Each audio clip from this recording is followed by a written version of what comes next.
Good evening and welcome to the regular City Council meeting for the City of Clawson for Tuesday, August 21st, 2018. This meeting is called to order. In a moment, we will stand for the Pledge of Allegiance. Please remain standing for the invocation brought this evening by Stephen Traxel, the pastor of Grace Apostolic Church here in Clawson. He also serves as the chaplain for Clawson's Police Department. Please rise. I pledge allegiance to the flag of the United States of America and to the republic for which it stands, one nation, under God, indivisible, with liberty and justice for all.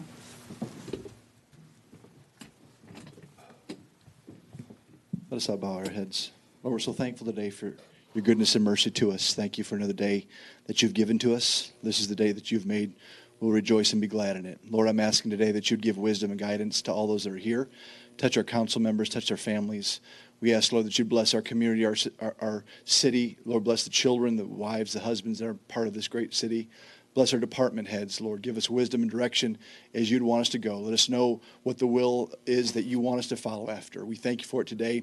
We bless your holy name. In Jesus' name we pray. Amen. Amen.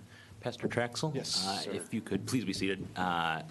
If you could, I know you have a community event coming up at your church this weekend. Yes, this Saturday at 6 o'clock, we are having a citywide Clawson City Family Night, promoting family time together. It's kind of like how that the city they closed the streets down. They had the big movie playing. It was really an awesome time. I wish we could do more of that, but it was a great time for people to come together. And so we're doing the same thing on the property of our church. We're getting a big tent set up. We're going to have free dinner for everybody to come in. It starts with dinner. We're all going to eat dinner together because that's where people get to meet each other. And then we're going to open up for prizes and games and things like that for the kids, kind of like a carnival type atmosphere. And then we're going to close that down. We're going to open up a Sunday bar, and then we're going to have a movie. I think we're going to watch A Bug's Life for families and stuff. So a lot of cool prizes, giveaways. Starts at 6 o'clock. Registration, dinner starts at 6:30. And so if you have kids that want prizes, we're giving away 2 free sets of tires for like an automobile. So we got some major things going on. So we passed out flyers to all the houses in Clawson that didn't have a do not knock sign, of course. But so you may, if you live in Clawson, you may have gotten one of those on your door. But we're inviting everyone from Clawson. It's just to promote family time together. So that's what it's all about this Saturday at 6 o'clock. Very good. So looking forward to it. It's going to be a good time. Thank you. Thank you. Thank you. Thank you for your service to our city as well. Roll call, please. Mayor Woolley. Councilmember Ayers. Yes. Councilmember Milan. Yes. Councilmember Moffitt. Present. Councilmember Ulbrich. Present. Mayor Woolley did provide notification to me that she would be unable to attend tonight's meeting. In her absence, the Mayor Pro Tem is called upon to chair the meeting.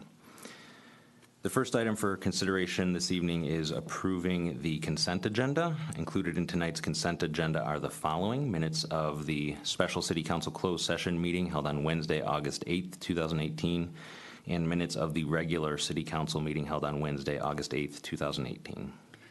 Mayor, I move the consent agenda be approved as listed. Support. Are there any questions or comments? Roll call. Councilmember Ayers. Yes. Councilmember Milan. Yes. Councilmember Moffitt. Yes. Mayor Pro Tem Ulbrich. Yes. And it passes. Next item on the agenda is a presentation by Kathy Leanhoutz. Kathy is the Director of Clawson's Parks and Recreation and Senior Services. Good evening. I sent to the council members a little packet of pictures. The Parks and Rec Advisory Board has been working at replacing some equipment up at the city park. In the tot lot, there was a bouncy unit that had to be removed this spring because it was not fixable anymore and not safe. So we've been working at finding something else that we could put in that place. About 4 or 5 years ago, we had to remove a play structure that was in the same area as the large play structure at the Clawson City Park. Again, for safety reasons, people were getting hurt on it. So we removed that one and never replaced it. So what we're looking at now is replacing 2 units up at the Clawson City Park. The unit that's called the 10 spin would go in by the large play structure. And that one, we are going to have one of the seats handicap designed so that a child could be transferred from a wheelchair into the seat. It will have special harness strapping. And if you see the picture of the units on the back of the page with the price on it, but it's another $622 just to get the safety harnessing on one of the seats. But I think it's a step in the right direction. We talked about making baby steps towards making things more accessible at our park, and so this is one of the ways we're doing this. I did apply for a grant through Blue Cross and Blue Shield, which we did not get. I did ask for some donations, and the Lions Club was very generous to give us $500 towards this unit, and so were the Rotary Club. Also gave us $500 towards this particular unit. So we were very thankful for their generosity, and that just helps all the way around. The other unit is going to be another bouncy unit in the tot lot, replacing the bouncy unit that was removed. We already have climbing structures in there and swing sets, so we wanted to put something back in that was a different type of play equipment, similar to the one that we removed. The pricing that we have is for delivery and installation. However, there could be additional charges. I've talked with DPW to see if they could possibly do the excavation of the area, you know, clearing back all the wood chips down to the ground, so when the play equipment arrives, it can be installed, and then we would be responsible for putting the wood chips back in. That would save us some money if DPW feels that they have the manpower and the time to do that. So I'm supposed to meet with Doug Ballard tomorrow. We were going to do it today, but the rain kind of messed that up. So we're supposed to meet tomorrow so he can take a look at the areas and see if it's something he thinks that his department could take care of. The rest of the money for this project would be coming from our Friends of the Park account. There's about $30,000 in that account for this type of thing, upgrading things at our parks. So the advisory board is in agreement that this would be a good project to use those funds on. I'm bringing it before council. This is the first time we've really used that account to do anything like this, so it's sort of all new, like how we need to go about this. I am not 100% sure if we have to get approval from you, because the total cost will be over $10,000 for the 2 units, plus delivery installation. Installation, it's important that we have it done by the installers for liability reasons. We can't really have, you know, these structures put in by our DPW guys, even though they're knowledgeable. They don't have the background and the training for these units. So that's why I brought it to you guys tonight, so you can kind of take a look at it. These were the 2 units that we came up with based on the size of the space we have and what we were trying to accomplish. So I didn't know if you had any questions or... Thanks, Kathy. What's the timeline for this? Well, I think, you know, we had hoped to do it this fall, if possible. You know, the tot lot unit's been removed since the beginning of spring, so that's been missing from the park for a while. The other unit's been missing for 4 years, so if it's something you don't feel we should do this fall, we can certainly, you know, postpone it. It's not a urgent thing, but we don't want to let it go with the blank spaces up there. I'm particularly excited that you're doing the adaptable for the otherwise abled children. I think that's awesome. Yeah, we're trying, you know, That's little bits great, here and there. yeah. Also in your packet, you'll see there's a design for a handicap swing. This particular swing can be put on one of the structures we already have at our parks. It takes the place of a regular bucket swing. But these units are about $700. And again, it's a unit that a child from a wheelchair could be transferred into, and it has all the safety harnessing so they can swing, you know, holding their body in the proper position. So that's another item that we're looking to do. We've also discussed possible fundraising efforts, you know, to try to come up with some more money to do some of these projects, because as you can see, the cost for these items is really quite high, more than I think most people realize, to get these kind of equipment for our park. But it gets so much use, you have to get the commercial grade, and you want to get the things that are going to be the safest for everybody. Where do you get this, the money sits in a special account somewhere? Yeah, Okay. it's money that we get from, well, donations. We also get it from selling brick pavers at the park. We get it from different, like, rentals and things like that. This is a separate account from the field, the turf field. That's another account, where the rental of the turf field and the rental of baseball fields, you know, the turf field rental goes into the turf field one. The other rentals help go towards upgrading all different areas of our parks. So how do we find out? I was going Moving to forward. ask Mr. Pollock and Mr. Kingsep if you know the status of this Friends of the Park account. Is it a separate Don't know. nonprofit? Okay. I don't know anything about it. It is actually the 501c3 that was established was closed. Okay. So this money was transferred into a reserve for the park committee to make recommendations to council of what they could spend it on. So it is still a separate fund. It's no longer a 501c3. They discontinued the 501c3 2 years ago. Approximately, yeah. And In the money was talking moved. with the financial people through the city, you know, he said the city itself is tax exempt anyway, so anything that we needed to apply for, we didn't necessarily need to have that 501c3 status, is what we were told by Dave. Yeah. Is this an item that could wait until our next council Oh, meeting? yeah, Just to definitely, because I confirm? haven't, you know, Doug hasn't told me one way or the other with DPW, so that will affect the bottom line of the Okay. cost. I have a question. Yes. It's going to be the company that's involved with the products, or the amusement Miracle devices. Playground Company. They're going to install? Yes. And have they given you a contract?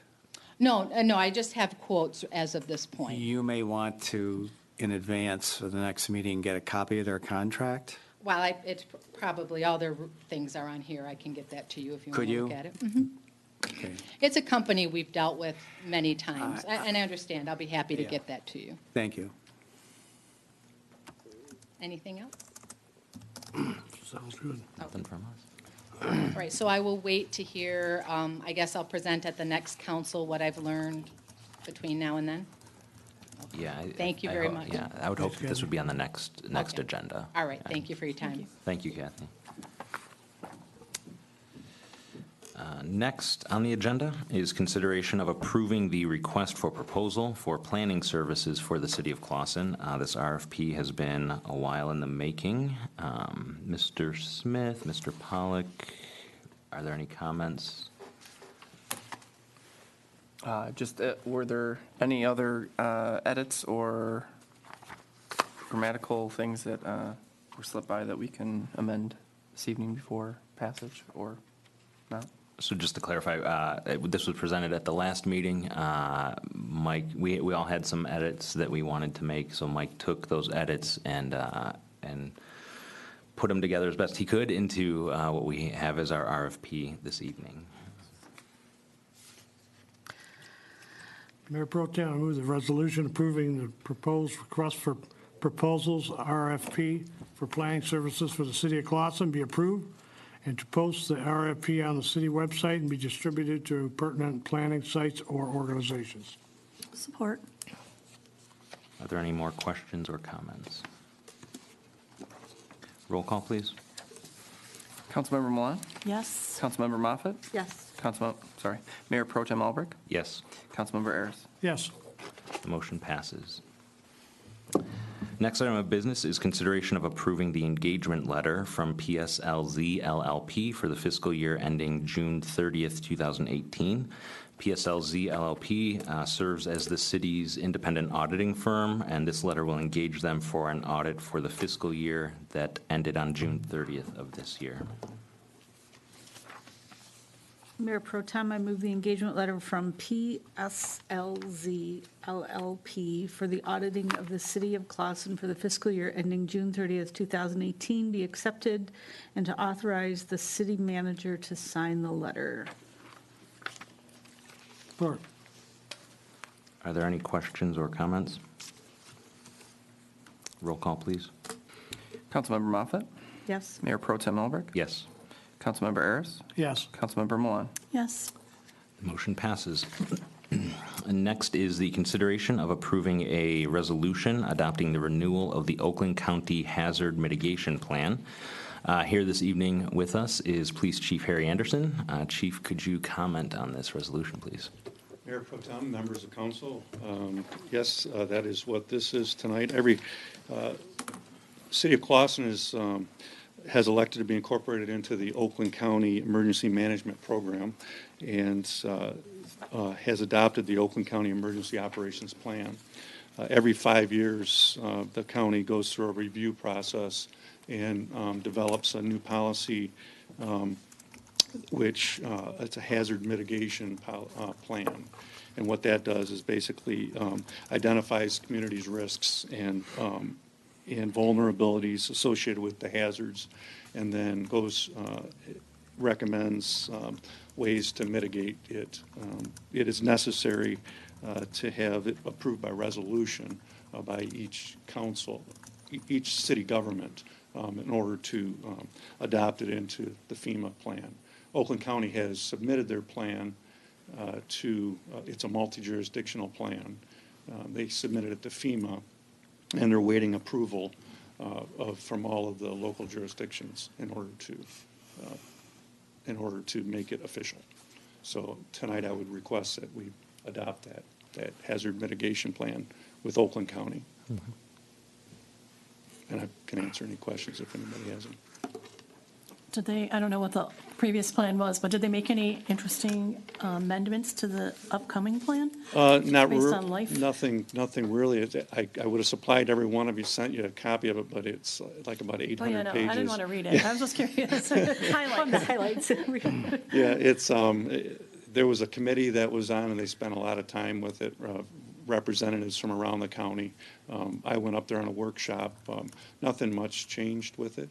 It's just, they had some kind of housekeeping stuff that was changed in it, so.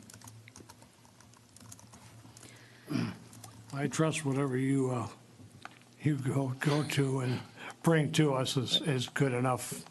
So, We're blessed here in Oakland County with having, being a part of the Oakland County Homeland Security Division and having their expertise in guiding us through these and making sure we have our ducks in a row in case there is a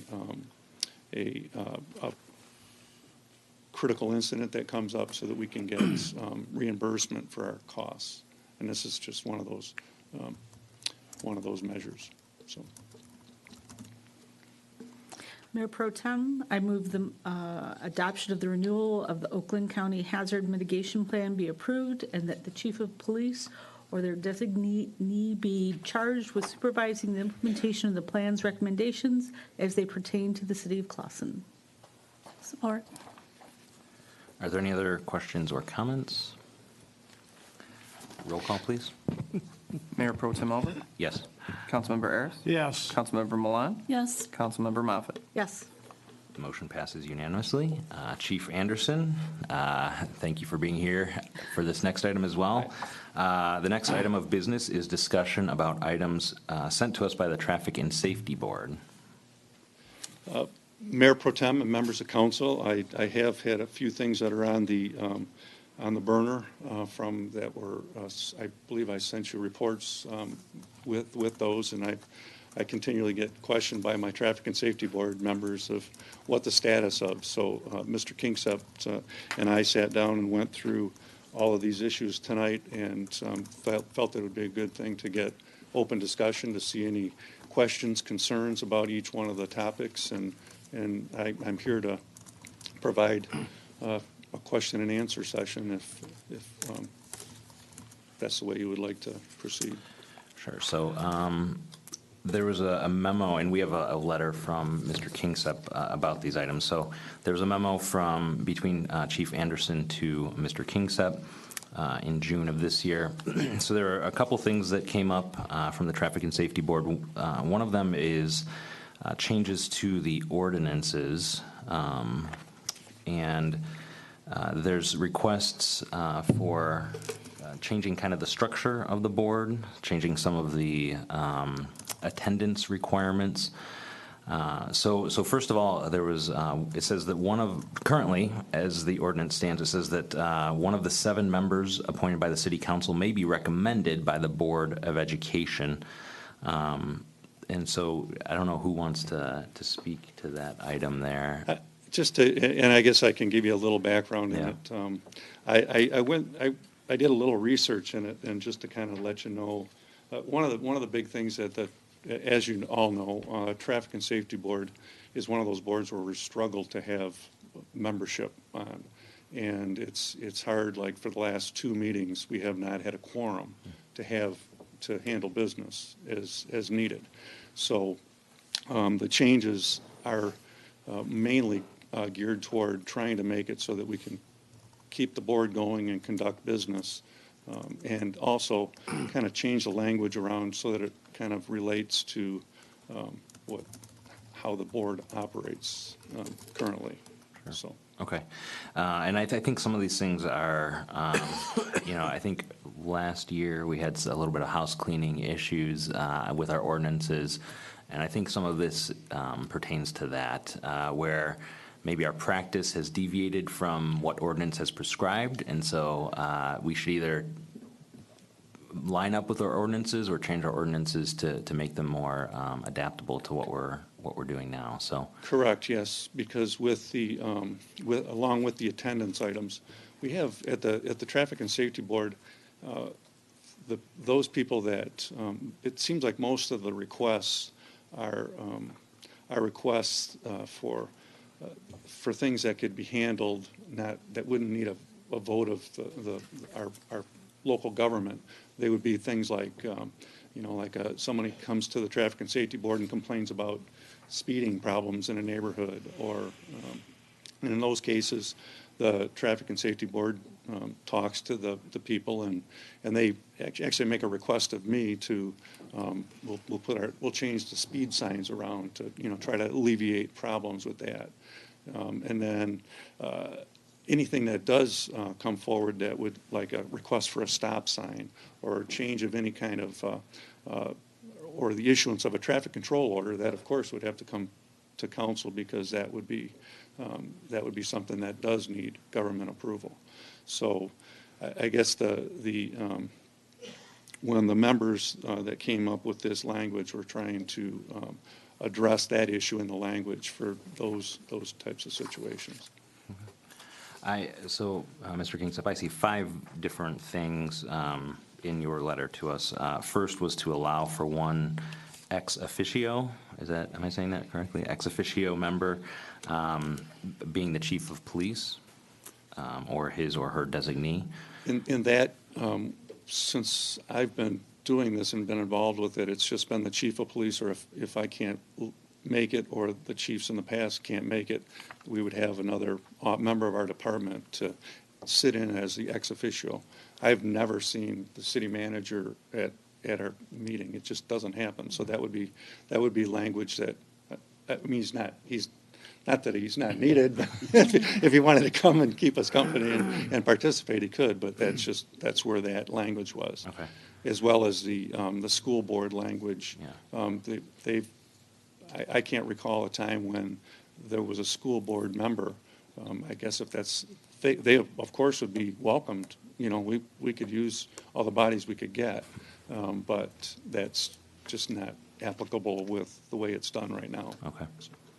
Another item is that, so they would like to include this language: in the event of a tie vote, the ex officio member would be able to cast a tie-breaking vote, which I assume you can't do right now. Yes, the ex officio members are considered under current ordinance as non-voting members. So on a day where we have several of the meetings where we're not able to have a quorum, but there's 3 people there, though on those cases, you could have the ex officio make a vote so you could have city business carry on. Okay. One thing they're requesting is that the absence for 3 consecutive meetings of any member of the board without due and acceptable excuse shall be deemed to constitute a vacancy on the board, and the member should be advised of the decision. And Mr. Kingsup addressed this a little bit in your letter to us, and I would tend to agree that the Traffic and Safety Board doesn't make that decision. The council would make that decision. So the Traffic and Safety Board could, after 3 absences, recommend to the city council the removal. I think would be personally the way I would prefer to see that language go. And then finally, it was and you mentioned this, Chief, the board recommendations requiring actions which fall under the purview of the chief of police do not need to be sent to council for approval. The language of the ordinance right now says that everything that comes out of the traffic and safety board needs to be Exactly. sent to council for approval. But there, like you said, you have There authority. there are numerous things that come up that, to deal with someone's problem, that I guess it's not really practical to bring every one of those items up to, because it could be done just under the regular jurisdiction of the police department Sure. to direct patrols or deal with those issues. Sure, okay. One other item that comes to mind as a result of, not having a quorum for several meetings in a row, would it be wise to reduce the number of members of the Traffic and Safety Board? That was actually a suggestion I had with Mr. Kingsep, of maybe reduce it down to 5. Yeah. And then those, because I can't remember a time when we had more than 6 Yeah. on the board, and right now we currently have 5 members. So rather than giving that ex officio member the right to vote, that might be an easy solution for that. Sure. Okay. Can't we go with 5 people and maybe find an extra one, just in case? Because I know how the traffic safety board is, so maybe you find Yeah, another one. that's the problem. If you reduce it down in size, and if you had people that were interested, it's always, I think it's always best to have the larger number, a group, to give their perspective of the current thoughts and feelings of the community. That's why you have a traffic and safety board, to get that feedback. So of course, be in a wonderful world, it would be great to have 7 there or 6 there. So that was just a thought that we noodled. So And on some of our commissions, our boards, we have alternates, correct? That We do. We could structure our traffic and safety board ZBA, differently that way. There's one.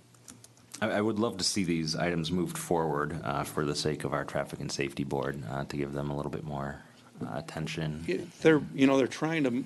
We have a couple of the Moores came on board, and they're very busy, and they want to, and it's great to see it. They want to move forward with making the board again a board that is actually pretty involved and active. And when they have things that kind of stall, it's kind of disheartening to them that things aren't moving forward. So I can understand that. I appreciate their work on that board. Are there any other questions? So what's the process? To have Mike rewrite it and then present it on some council? Yeah, what you may want to consider is referring this to administration to prepare a draft ordinance of the changes and submit it to you at the next appropriate meeting. Okay. Do we need to vote on that, or? Yeah, you should vote on that. Mr. Smith, are you prepared for that? So vote on him doing that, right? Voting on that motion, that you refer it to the administration to. Sure. So, Well- Mayor Pro Tem, I move that the administration draft the requested changes and present it in accordance with the proper procedures for enacting a new ordinance. Is there support? Support. Roll call, please. Councilmember Ayers, Yes. Councilmember Milan, Yes. Councilmember Moffett, Yes. Mayor Pro Tem Albert. Yes. Harry, I can't ever remember in all the years past, when I was even on traffic safety, got back when, way back, that the police chief, well, he ran the meetings, and, but I don't remember ever have to come to council to ask things, so I think you've done a wonderful, great job in the past. If it gets up and moving, it might be something that you turn the reins over to somebody that's on, because it would probably be good for the chair of the board to come forward with this, but you're asking these people to, we're struggling to get them to come to the meetings. So, Right. To ask them to go to other meetings of council to do that might be asking a little much, and I've been glad to do it just because they're doing a great job, and it's a good bunch of people there, so. Yeah. Okay. So continuing on with Chief Anderson here, one of the other items, and we've talked about a couple of these things before, but there's arisen a need or a request for a special needs sign policy. Yes. And we received a document to that effect. Do you want to address that? Yes, Mayor Pro Tem, members of council, Mrs. Ginny Schaum had come forward with that request for a blind person in area sign. And the Traffic and Safety Board met and spoke with Mrs. Schaum, and they, again, passed a motion to recommend that the city of Clawson enact a policy for dealing with these signs. So I met with Mr. Kingsep, and it was suggested that we come up with a sample policy of it. In my research, though, in fact, it was your question about the studies that everybody is citing out there. And I found it interesting that there was actually even a study, or well, a paper done in Wisconsin that was looking into the studies. Because the big question is where are all these studies that everybody keeps citing? And no one can seem to say what the studies are. So they say they cite all these studies that the experts have been doing that. So there's really no detailed study that I could find that would say that these special needs signs are effective. But then again, you look at it and you say, how is that measured? How is the effectiveness of a blind person in area sign measured?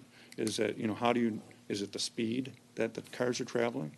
Is it, other things that are in the area?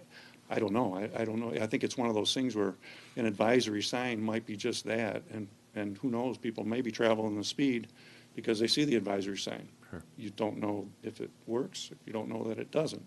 And when you go through, when you look at, there's also on the internet and you search and you see where different jurisdictions and their councils, generally it's a very emotional deal. And I know in the past that in the past I have turned down those just because they were just the experts say and the studies say, But I can say that in all the reading I did, they said that most traffic experts believe that the signs aren't effective. But how are they basing that? How are they basing that decision? So a lot of communities start mulling over this issue and then decide to either enact the policy and allow the people to have the signs, or make a policy that says they can't have the signs. Either way, we should probably come up with some kind of a policy. I gave you the policy here for, just because the Traffic and Safety Board said that they wanted the signs, I could write the same policy saying, justifying not having the signs. So, I mean, it's just, that's the way I went with it, is because that's what the Traffic and Safety Board wanted. So, and I guess I'm here in front of you for guidance, if that's what you want the direction to go in with this, because I could do either one. Because it's just not a known deal. I can tell you that if we, in my humble opinion, if we approve of one sign, we're going to have a lot more sign requests coming. And there's going to be things for any kind of a special needs And situation. then you're going to have issues of what the distinction is of one sign over the other. And let me just add this curveball. Based on the Reed case. The Reed case, all opinions talked about the significance still of the right to have signs and traffic signs. But the issue still becomes one of what the heck is the justification for the sign? And that's really what you need. So on the one hand, if you don't have it and someone implores you to put up a sign, I think you've got to look at alternatives that are going to accommodate them and that particular handicap. For instance, as an example, I'll use myself as an example. If I have problems turning my neck, and so I need to, have a permit that says that I'm somehow impaired or something, the alternative is why don't you park in the street and get a permit that allows temporary parking in the street? It then is isolated to that instance and that particular situation. So the applicant who's applying, you're trying to look at an alternative to what they want that might accommodate the situation and in and of itself be a temporary measure based particularly on their presence at that location. That's the only alternative that I can see at this point. But that's the dynamics that the chief would have to go through as well as the committee in using that policy, if it were that way, to decide the merits of the request. So, based on the policy as you've written it,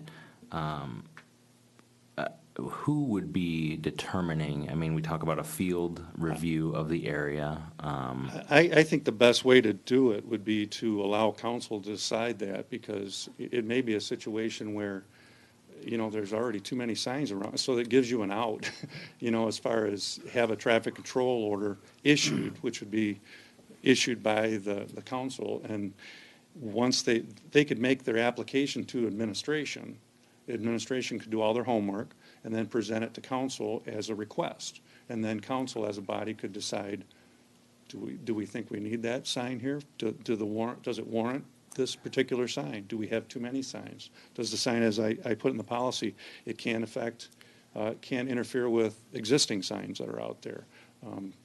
There's just a number of things that could come up. Maybe the area, which is part of that policy, is maybe the field study. Maybe in that area, that sign just wouldn't work with the visibility or whatever.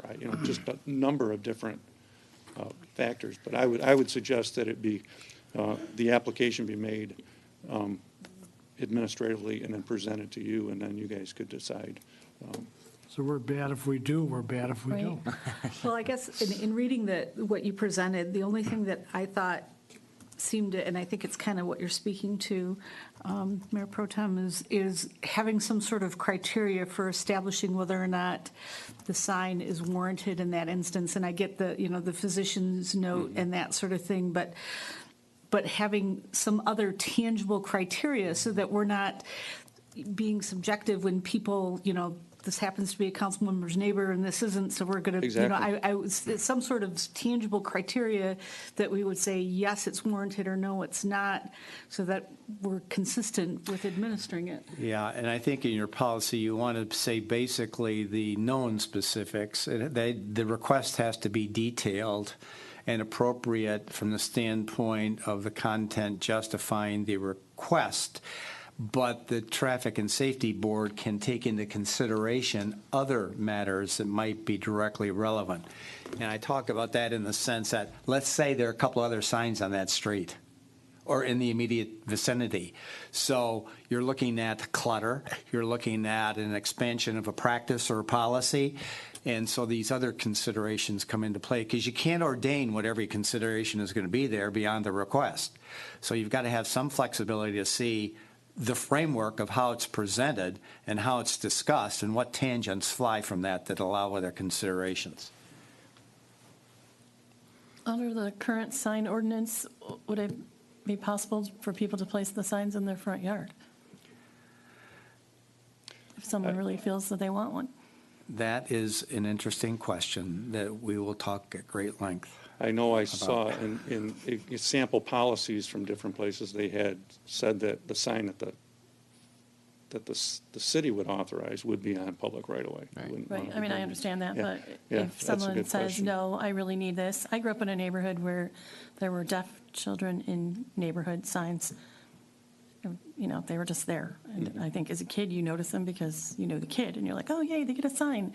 But I don't know, it's the whole thing, what works, what doesn't, like what impact does anything have? But if it's pacifying someone who has a special need and it makes them feel more comfortable in their environment that they live in, I don't think that's necessarily a bad thing, unless you wind up with every single house having multiples. And then, it would just have to be really well written, John, to determine what the hardships are, because a hardship to you might not be a hardship to me, what the value of that would be. And in the world we live in, oh my gosh, God forbid, what kind of stuff we'll have to post on signs, right? That's the whole thing with this. It is opening up the door for a lot of future, because I can guarantee you, you're going to have a lot more of these requests. And in this policy, and in the development of this, I think that is one of the frameworks that you go into. What does the future hold as to other signs that have been different than these, but yet, quote unquote, are a disability situation or a unique situation that directly affects the applicant and their ability to be mobile? And there are probably a lot of others that are coming on. So if you look at the framework of what it can build up to, that gives you more insight into how practical you want to be. And another suggestion when Mr. Kingsepp and I were talking was, would it even be a good idea to have something like we do for a block party? Have a petition. Neighbors, how do the neighbors feel about that? That would give you a sampling. When Mrs. Shalm was in, she had a neighbor with her, and she told me that they've got a lot of neighbors in the area of West Selfridge that think that she should have signs. So Kinda that like might be something else that would give you, or give whoever's making that, making the decision on it, how popular is this? Is this something that, you hate to say, it's political, it's just the popularity of the sign. You may have somebody that's complaining about the sign. When I move that speed sign around, I have people complaining because it's in their lawn in front of, between the sidewalk and the curb. Some people love it, some people say, get this thing off of here, this is terrible. So, they might not want that sign in front of, because you have to go, 100, 150 feet to each side of it, so it's going to be in somebody else's yard, so.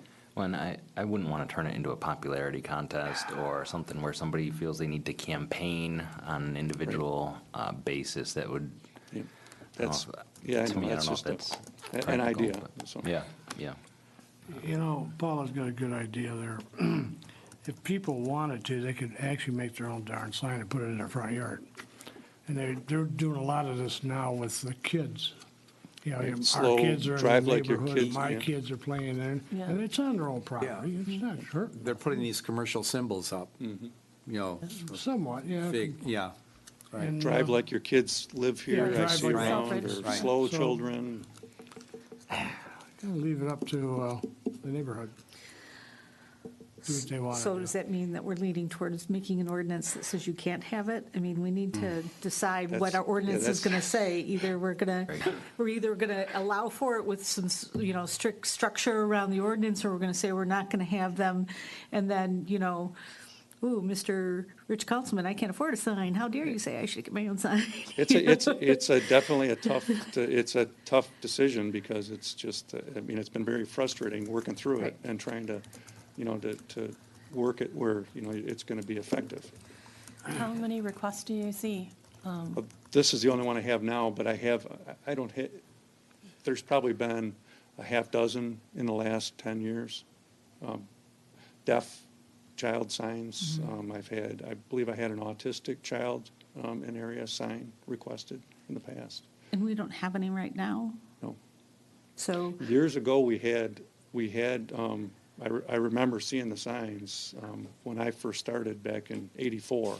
They had signs that said, deaf person in area, and the yellow sign, but no one could, it was taken down because no one had record of, I'm assuming that's how it came down, because it Sure. just went away well, I one day. liked the provision that it gets reviewed every 3 years in the ordinance thing that you did. Yeah, I would love to accommodate the requests, frankly. I think the review is important, and I know when my brother-in-law bought a house in Royal Oak, there was a sign in their yard, and after some research, they discovered that it was no longer needed. So I would love to see in our ordinance something that says review every 3 years or more frequently if requested. Yeah, or that something. was suggested by our Traffic and Safety Board, that you do have a review process and assign somebody to do that review, so that it's not just sitting there. In some communities limit the age, for just children, and then they have it where at the child's 18th birthday, it's then taken down. Yeah. So, I mean, there's so many variations of when people allow signs. So, Mr. Kingsip, do you think that we could write an ordinance with enough parameters so as that we could, judge the merits of each case in a uniform fashion and apply some sort of strict rules so that we are approving all of that meet this criteria and none that meet this criteria? Can we craft something that rises to that level of specificity that we could have it in place for those that really need it? I'm going to put quotes around the answer, that is possible.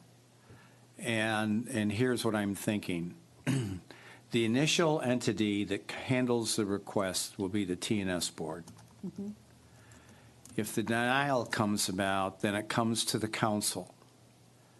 And then the council weighs the applicability of that. Why do I say that? Because number one, the applicant is getting a hearing request that gives them a sense of not importance, but a sense that the city is aware of their dilemma and is trying to weigh in their favor, but there's this process. If it comes before the council and the council denies it, legally, they can take an appeal to the circuit court, but it's on the record, meaning it's what was presented in that hearing. And if there's no abuse in the process or procedure, or there's no mischaracterization of the factual record by the council in making the decision to deny, then they're going to lose in circuit court. So, but the process is there. And I think it's important in something like this where it's uncertain how expansive it can be, that you want that process. I don't think you'll be burdened by it. Because the TNS board can adequately look at it and examine the legitimacy of the request and sort of be an arbiter and a negotiator with them about it and get it resolved at that. And so it would be a hard ones that come to you, and I'm looking then at the record and how to protect the city further on that. So that would be a suggestion I would make that you consider. But even just adopting an ordinance like that would open us up to legal challenges. What other municipalities in the local area have ordinances like this? Do we know? Well, they're not ordinances. They're more of a policy. Okay. That you'd, how to deal with it. And then I had checked in my first report, Huntington Woods does not allow them. City of Royal Oak has no written policy, but a resident can do it. They can apply for it. Hazel Park they don't have a formal policy. However, a resident can apply for it. Berkeley, the city of Berkeley does not have a formal policy, and I thought that was kind of interesting because they said they do allow them, but there are none in the city. So, the city of Troy has a formal policy regarding it, but theirs is only for young children. Farmington Hills does not have a formal policy, but they allow the residents to turn in their application, and they allow them if approved, but theirs goes through the other DPW. And Oakland County does have a formal policy on advisory signs for all of their communities that they represent in the county, within the county jurisdiction. And so there's only a couple that have written formal policies, but those that I listed are ones that I checked, and they do allow, well, all except for Huntington Woods, they allow for them, but there's no formal policy. The ones that have an application, does that application in any way rise to the level of policy? Does it have criteria if you just ask for when you get it? They're very basic. The copies that I had from Troy and Oakland County, they're just, talking about the resident, if it was like age specific with Troy, the child's birth date, and the reason for the request, and then it just says, please attach other documentation to it.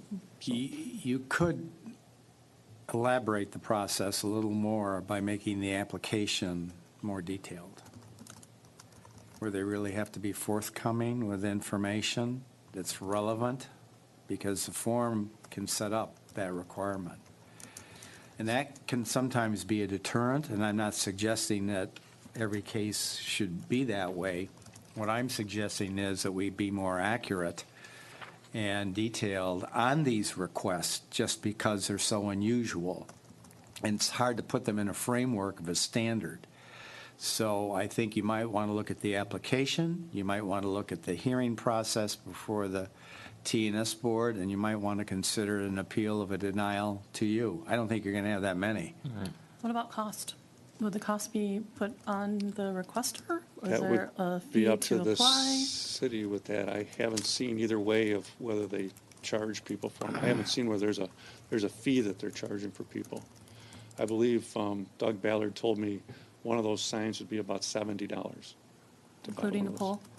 Pole and sign? You know, I think he just was accounting for sign. That's not Yeah. including the I the just labor bought to some, install. probably 110-ish, yeah. But you guys can do it I- cheaper. Yeah, I don't Yeah. buy signs, so, but I asked Doug, and he said, well, I'm not sure how much research he did when he came up with the $70 figure, though, so, but that's the number that he gave me. So, I mean, I'm, like we do, I mean, this doesn't have to be set in stone forever, right? True. If it becomes a problem, it could be something that we amend or address again. Or you can noodle on it and discuss it later. It's your call. I mean, I would love to try to get something. We have an from a outstanding policy. request that needs to be Yeah. addressed. Either we say, we're going to write a policy that says no, or we're going to work on crafting a policy that's going to allow it, and that policy has to be crafted, and then this person can apply and be part of the consideration. So I think we need to decide which way we're going to go. So how do we decide?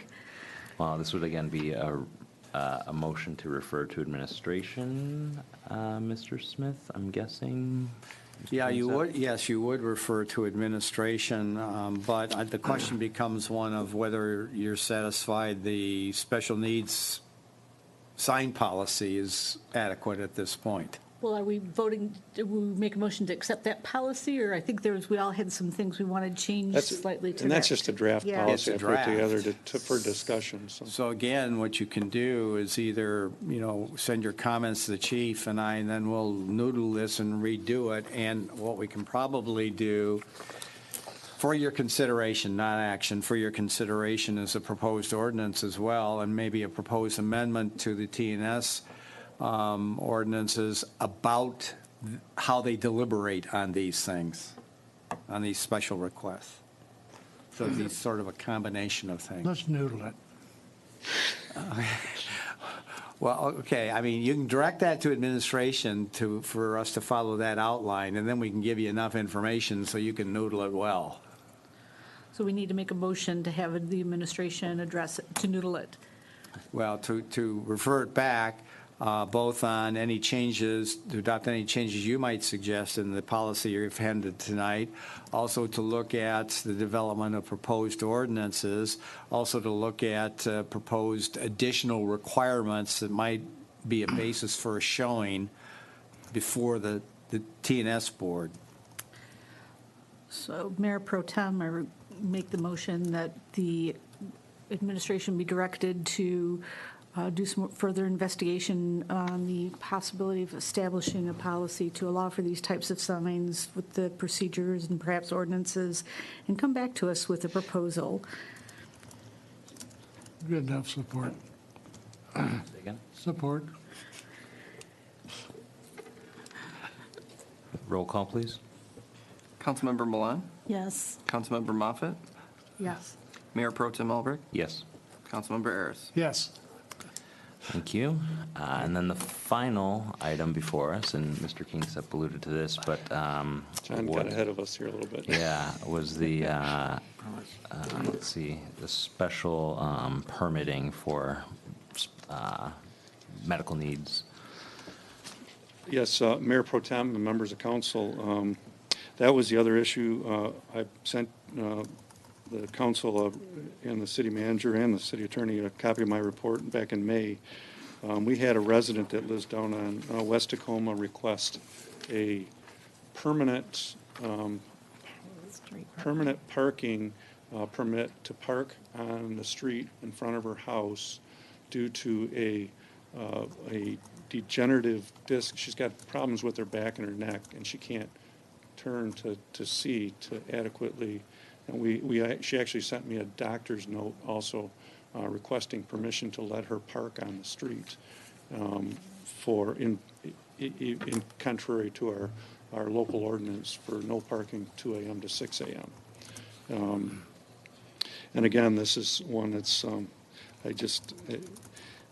the Traffic and Safety Board passed a motion that, to recommend the City Council to adopt a traffic control order to allow that resident to have a parking permit that she can install on her car, which we have parking permits that would give her permanent permission to park that car on her street in front of her house. Are these parking permits used by anyone else in our city? The parking permits are numbered. We use them right now in our downtown parking lots. Okay. For people, business owners, employees.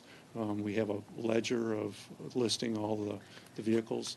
I don't have an exact list of how many we do. We have, back when we first came out with the no parking on our municipal lots between the hours of 3 a.m. and 6 a.m., we had down in the southeast city parking lot, there was there's that existing apartment that's down there, the units. They had no other parking. So they have been issued permits, just standard permits for like the other municipal lots to park in violation of the 3 to 6 ordinance. So that's where I originally looked at this saying, boy, this is kind of, I'm not sure about this request. I've never had that before. However, we do allow people to park on the street in violation of the 2 to 6. We've always allowed special permission for special circumstances where a resident can call in and say they have an out-of-town guest, or they have a broken down vehicle, if somebody lost the keys to their car, whatever, and they'll call into dispatch, we'll put them on the list. So that's temporary. This is a request for a full-time. But then when we had the apartments, we do have a past practice of allowing those people, because it was the building, Mr. Albus came to me and said, hey, we can't have this 3 to 6 ordinance without allowing for parking. And that's been, the people have been living there. They don't have parking if we don't allow them to have that. So we have done this. It's just a question of, It's not the same, though. no, It's it's not at all not. the same, because we utilize the extra parking occasionally, because we have 4 drivers. And when my daughter's home from school, often she has friends over or something to spend the night, that would incur another car. But I'm pretty sure if I called you and requested a spot for every day, you're going to tell me no. And I Correct. could really use it. I would really like it, actually, as most of us probably would, right? Front parking. Well, we actually have people that call in on a regular basis, and then our officers and our supervisors monitor that, and the people get put on the naughty list. I've heard. I've heard. Some of them are, And they're yeah, no I've longer heard. to have, we don't They give lose them their permission for a privileges? while. And then after they're off, they go off the naughty list after a while, but it's when they go longer. I know this isn't a popular thing to say out loud, but if you're limited in your mobility to view your parking lot driveway, do we have other mobility issues that I'd be worried about if you're driving next to me? That would be a question that I would have also. So, But my Traffic and Safety Board heard this lady and wanted me to bring this forward to council for her request. Do you know what the Michigan driver's laws are as far as being able to turn to see behind you? I mean, I tried to look it up in the vehicle code, and I couldn't find anything that had the specifics. I know when somebody, if we were to stop somebody, if one of our officers was to stop somebody, we can cite somebody for a re-exam through the Secretary of State if we think that they're, and I have done that in the past. I've had drivers that, are just changing lanes because they can't see. But the Secretary of State requires that you issue the person a citation for the violation, and then there's a form that we fill out that sends somebody in to be reevaluated by the state. And they But have to go in for a re-exam to see a hearing judge. Sort of to Paula's point, is the inability to check your car, well, is that, so are we facilitating someone who shouldn't be driving by allowing them to, I mean, if that's something that would keep you from driving, like how does she pull out of, all these parking lot? Well, you'd have mirror use, but it's always best to, like you instruct your Sure. kids, it's always best to check your blind spots, when you're driving. Harry, what streets does this woman live on? She's on West Tacoma, West Tacoma. 126 West Tacoma. Okay. I personally would want to be compassionate towards the woman and her issues, but I feel like it would be opening up a huge Pandora's box of, everyone's going to have a reason that they need to have permanent outside parking. Well, if it was to go forward, I would suggest, in fact, when Mr. Kingsup and I talked, it would be something that you'd have to have need-based, and there's no other alternatives. But then what's the argument when, like you said, I don't have enough, I have kids, I have cars, because we get that request, and I always tell them they have to make alternate plans. They have to park someplace else. So what's the action here that we're supposed to, are we, Well, that's where I thought that this is a traffic control order request that's been brought forth by the Traffic and Safety Board, requesting that you issue a traffic control order, or authorize one to be issued, that would allow her to park on the street permanently with a permit. So you would have to either say. Either do it or not do it. Do it or not do it. And, I mean, it's Yeah, but you have to develop the substantive showing for it to make it a special permit. so we'd almost have to make a policy for the issuance of such permits? No, on this type of situation, I think each case has its own requirement of justification. So anybody who has a friend who's a doctor, which many people do, I don't know can how give you that's that going to letter. happen. People will try to scam the situation. Yeah, Yeah, I mean, college students get therapy pets still. Sure. Right? They go online and spend $150 to get a letter from someone so they can have a therapy pet Yeah. and not pay the extra pet fee for their lovely apartment on their university. Not that I know this from personal experience, but, yeah, I mean, there's a way around everything. oh, yeah, in this day and age, yeah. How long has this woman been parking like this?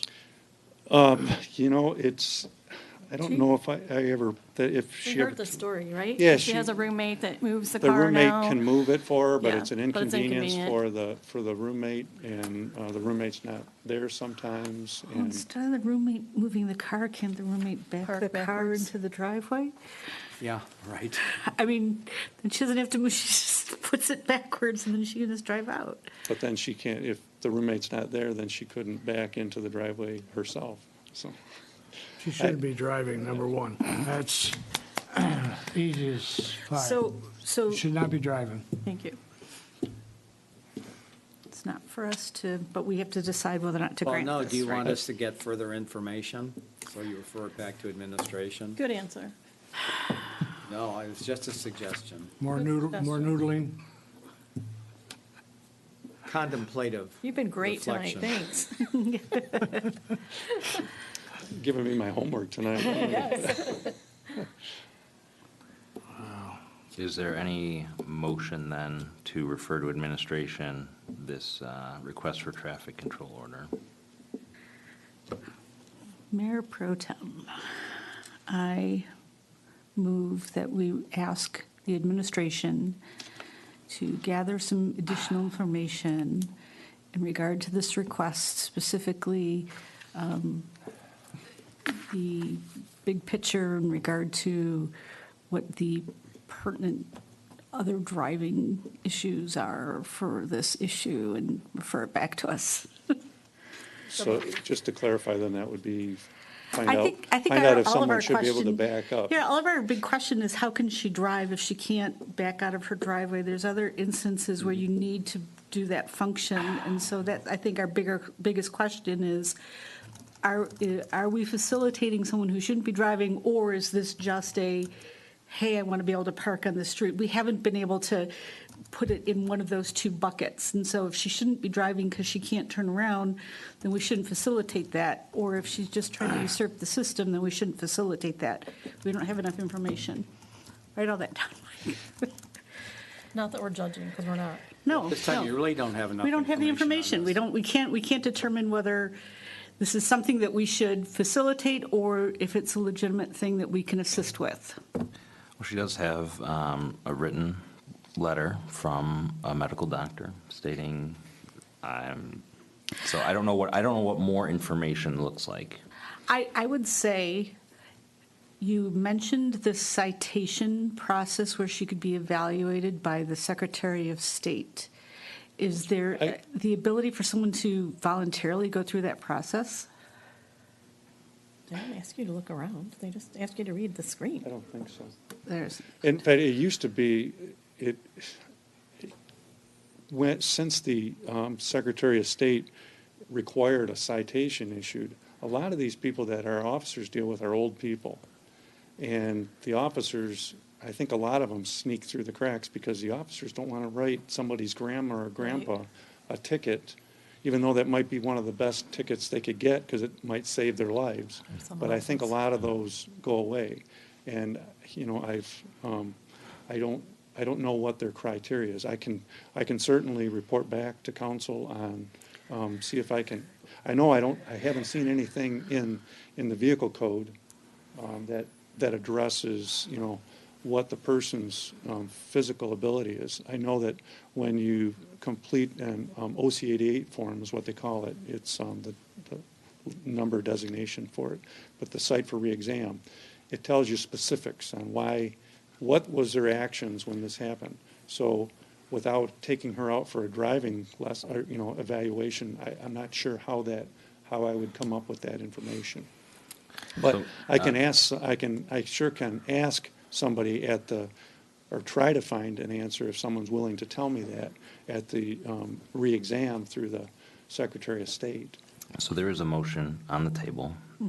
Is there a second or support for that motion? Support.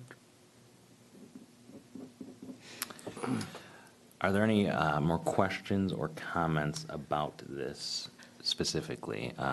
Chief, do you understand what the purpose of the motion is? Mr. I do. Ginsep? Okay. And I believe it would be that you want to know the question of whether this person would be restricted, should be restricted from driving as far as if she's got limited mobility, should she even be driving? The bigger And what would be question- the Sorry, the bigger question is, then if you come back and say, yes, she is, do we want to set a precedent that we allow people to park on the street for various reasons? I'm saying no. I think that's a big box we don't want to have to open up. So we have to consider the whole picture, not just, like, I feel like we're attacking this woman at this point, and that wasn't the intent for anyone here, I'm sure, but just trying to determine what factors would make this, this type of a situation worth it to us, or something that we want to enter into. I, for one, am not for entering into it. I just feel like it would be abused more than it would be used by, people who probably really need it. so if the motion fails, is that tantamount to her request being rejected? Yeah, I would say so. Okay, so, Any other questions or comments at this point? Roll call, please. Councilmember Moffett, yes. Mayor Pro Tem Albrecht, No. Councilmember Ayers, Yes. Councilmember Milan. No? So with a vote of 2-2, the motion has failed. Right. I think So that's what does that all. mean? Does that mean She brings The it up. request is I support. denied then. Yeah. denied then? Okay. I will, Or you can just say there was no action taken. no action taken, okay. It was voted on, there was no action taken. Okay. I just want to give the lady an answer because she's been very patient. We with can this. work on. Since April. Okay. Okay, thank you Okay. very much. Thank you, Chief, for being here.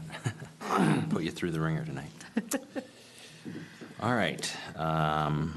Item number 11, I believe. The next item is discussion on the Clawson Farmers Market. And we have with us former Mayor Penny Lubes, who has represented the Clawson Farmers Market to council for the past several weeks. And I was wondering if you might approach the microphone to speak with us about this.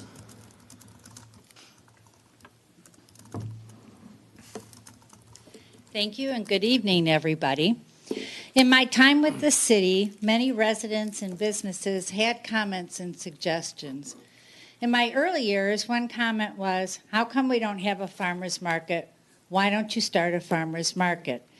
My common refrain was, I'd love to have a farmer's market, but I can't do it myself. I'd be happy to meet with you and talk about it.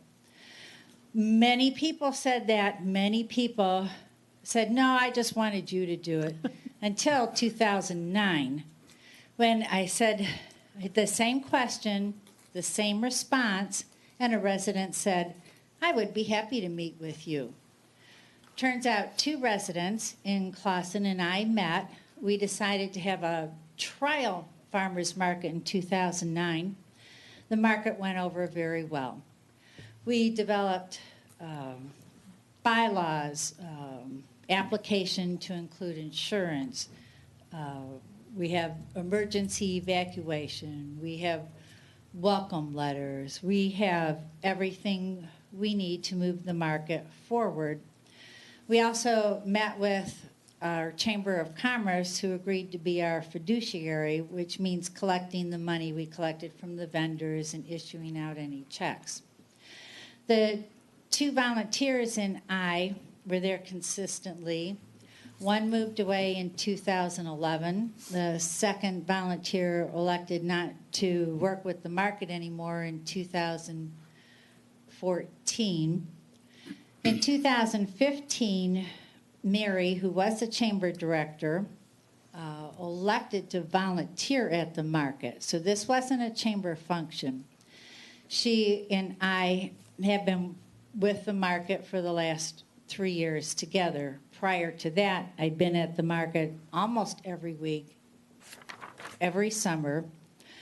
I do take 2 weeks of vacation, so I'm not there about 2, sometimes 3 weeks out of the year.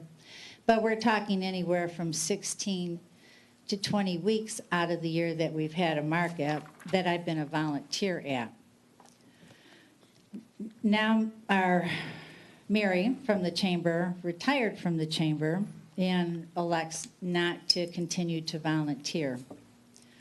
So I'm looking for volunteers. I'm looking for support. For the last 2 years, we've had support from Parks and Rec through the park attendant, who has been paid 6 hours a month.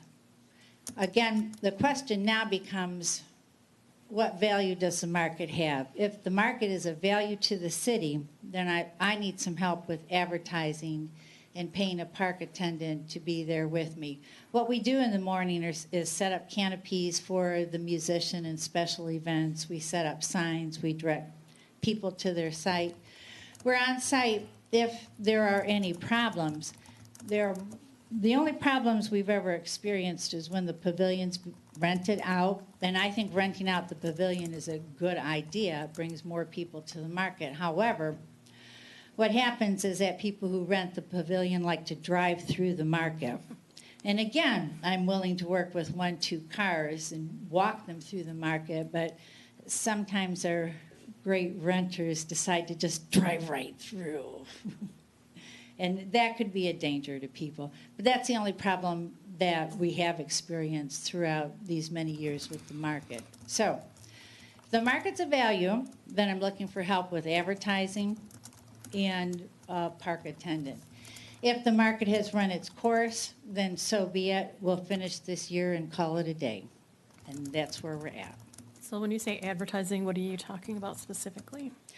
For a few years, we had, for many years, we had signage from the DPW. We had A-frame signs at Elmwood and Crooks, 15 and perhaps Custer.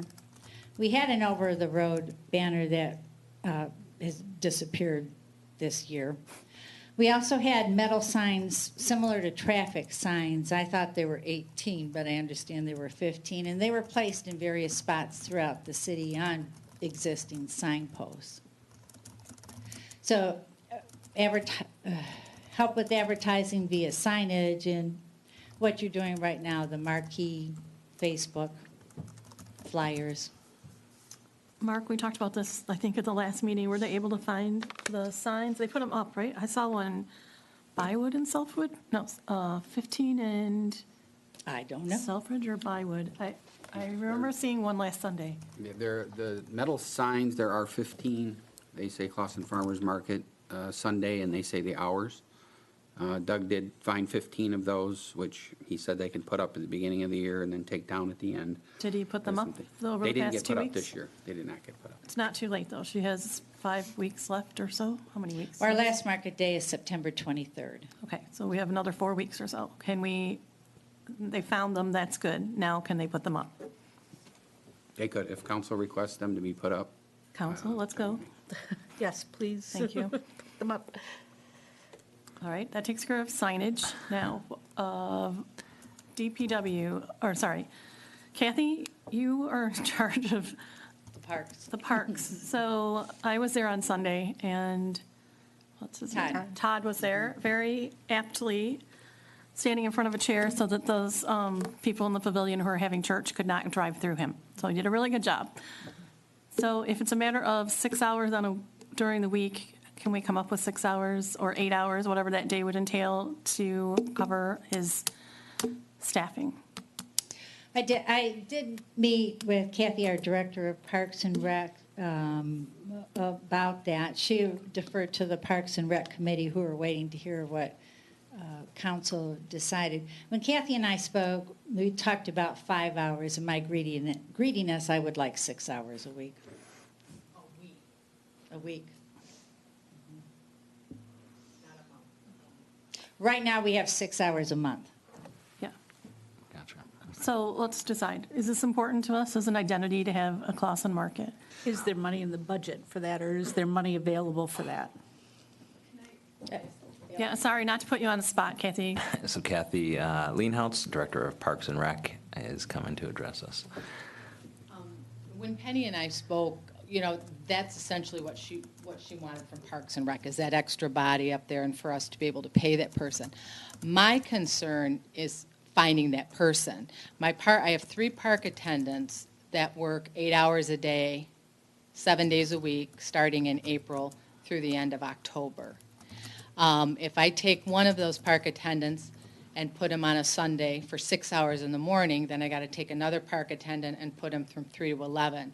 And in talking to our current park and park attendants, you know, they aren't necessarily excited about working 6 hours on a Sunday morning. Some of them go to church, they meet grandma for lunch, do breakfast and things like that. So my concern is staffing. Can I staff it? So if we were to find someone else who would be really happy to be part of the farmer's market on a Sunday and pick up 6 hours worth of pay, could you staff them? Mark, could we staff them? It's not in the budget currently. Okay, so we have that budget. Budgets are those great things that they always have a line item and they look fixed, but there's always some place to pull something from. Not that that happens here, but let's just pretend it is. How do we get this to happen? I feel like we owe Penny and the farmers market people who've committed for the season to at least see us through this year. And then I think we really need to address this for coming years, but I think we should do this to the best of the ability this year and not let it flop like 6 weeks out or 5 weeks out. Well, I don't think anybody's going to let that happen this year. I mean, we have Todd does 2 hours every Sunday, and he's committed to doing that. I think this season will finish out. I think it's looking forward. What do we want to do? The Parks and Rec Advisory Board thought, you know, I mean, the bottom line is it's been a rough year for the market. They've had fewer vendors, they've had bad weather, and they've had poor attendance. So I think we have to look at moving forward, you know, okay, a park attendant, 6 hours every, I mean, that ends up to over $1,000 in a summer, okay, for that person. So is that the best use of the park's money? Maybe it is, maybe it isn't, I don't know.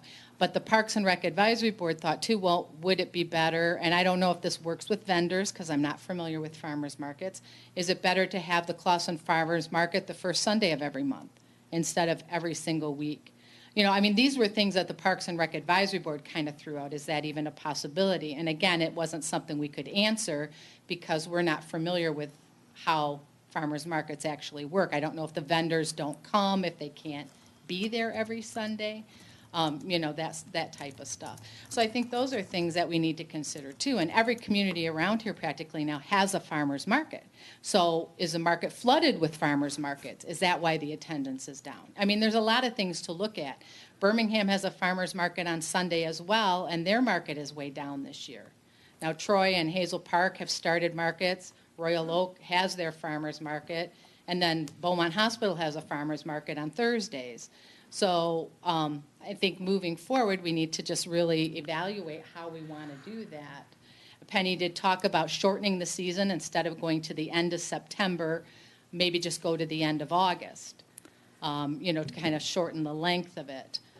So those are all things that I think need to be considered. But I don't see that it's going to fail this year. No, we will finish this year out, and if you need more hours, I will try to get the 3 park attendants I have currently to try to cover that. We're good this year. So this year, we're good. So we can finish this year. I think it's looking forward, what do we want to do? So your department was very successful running some surveys recently, reaching out to the community, and I know you got really good response. Is that something that you guys could do, a survey of the community to see, you know, if they're interested in continuing it? Are they interested in it being once a month, or, you know, get some feedback from the community about what they'd like to see? I think that's a good idea. I think we could do something on Facebook. To do SurveyMonkey, we don't have that account. We did that through McKenna, so I don't know what would be involved in doing. SurveyMonkey's free. It's free. Not when you want them to compile all the statistics and stuff. Sorry. Throughout the years, we've tried many different things. The first couple of years, we went every other week. Well, we first started out once a month, and then every other week. What's happened is some of the vendors depend on this money for their livelihood. Then they wouldn't be there one Sunday Sure, a right. month. It wouldn't be the same regular vendors. So that's what we discovered is weekly what would be important. July was tough, 95 degrees or raining. You have one or the other. So what happens is you might have a resident come once in May and once in July saying, oh, I came for the product that was here in May, but I'm not going to buy anything right now. And that affects the vendors. So for the last couple of weeks, we've had about 15 vendors, 16 vendors. There was one week we had a low point that was 7 vendors that people seem to talk about. But again, our vendors, like me, like to take a vacation every once in a while. So is what you're asking us to decide is if we're going to do it next year and what it looks like? I know what it looks like. If we're going to do it next year, I need your help. I need help with the advertising, and I need help with the park attendant. And that means money or bodies. Right. So I have several questions. You just answered one about the number of vendors. Is there any kind of attendance that is tracked? I assume that's difficult, kind of in that open space, but any estimates? But the phenomenon in Clawson is that we have most of our regular patrons who come in and know what they're going to buy it, and then leave. So the vendors, the 15 vendors that are there come back, keep coming back, except that one week when most were on vacation. And they're satisfied with the money they make. They're happy. And a lot of these vendors are at other markets also. So And the Troy market has about 7 vendors right now, so they're building up. Hazel Park has 3. But it could be the area is saturated. It could be bad weather. I don't know. So that's why I go back to the question of if the market's of value, then put something into it. If it's not, then we'll go on to another adventure. So I have a couple more questions. where are the vendors typically headquartered? I mean, are there vendors from Clawson at the Clawson Farmers Market? There's some vendors with crafts who are at the Clawson Farmers Market. We have 3 farmers, and they're from Romeo and Oxford. Okay. And by my opinion, the purposes of a farmer's market are to stimulate the local economy, to allow local vendors the opportunity to vend their wares when they wouldn't otherwise be available to.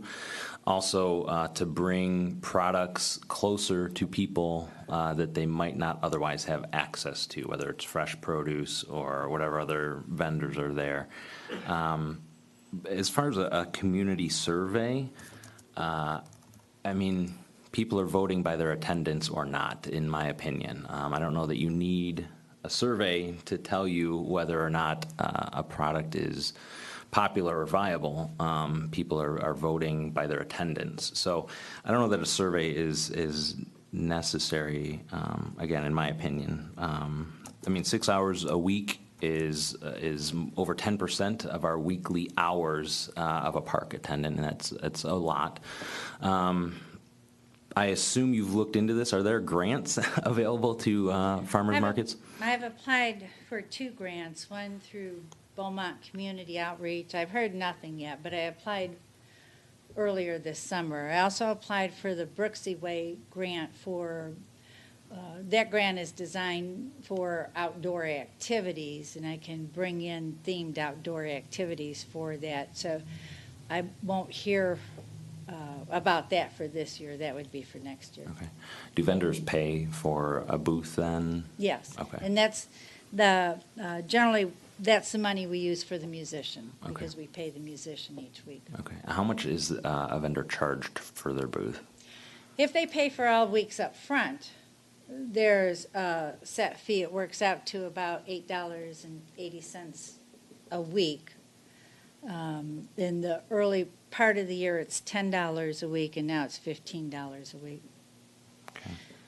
So now we pay our musicians $125 a week. We paid $225 in the early on, but we don't have the funds to do that. Yeah. Is that competitive with other local markets? What are booths at other local markets? I don't know.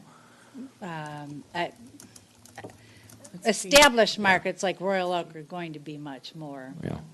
I mean, I worry maybe that you're charging too little for a booth, and that's why we're running into financial issues as well. But again, if you price it too high, then vendors might not come. So it's a difficult. We have tried different alternatives. One year, we had an indoor market during the winter months also. So that was much more work to take all the produce in, and that was all that lasted, was one winter, because that was a lot of work.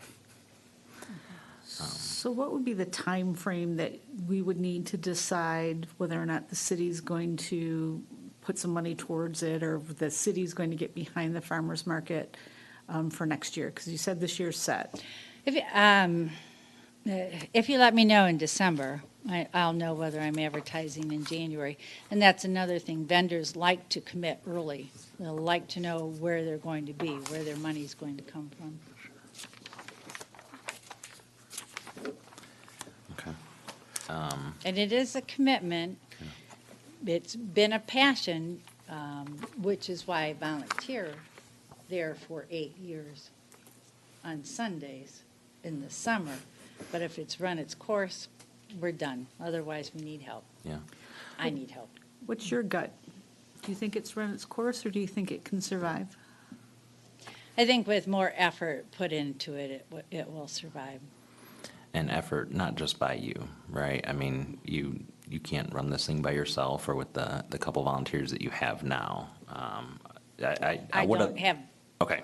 So you are by yourself running the farmer's market at this point. So, I mean, this is a good opportunity for a call to go out for volunteers. Perfect. There are Facebook groups as well that maybe somebody will pick up on this and put that out as well. And I've had some of those conversations in different Facebook groups with many suggestions. Why don't you call this group, that person, this? Well, I have. I've done that. Yeah. In other words, you need people to actually show up hands ready. Yeah, and I think, I mean, there's volunteerism on the whole is, I think, harder to come by, maybe more than ever. But so yeah, this is a call out to volunteers for the farmers market. How can they contact you? We have a farmers market Facebook page, Clawson Farmers Market. Send a message on Facebook. The farmers market is on the City of Clawson website. It depends on how you search for farmers market as to whether you're going to get 2017 or 2018 information. Yes, that's true.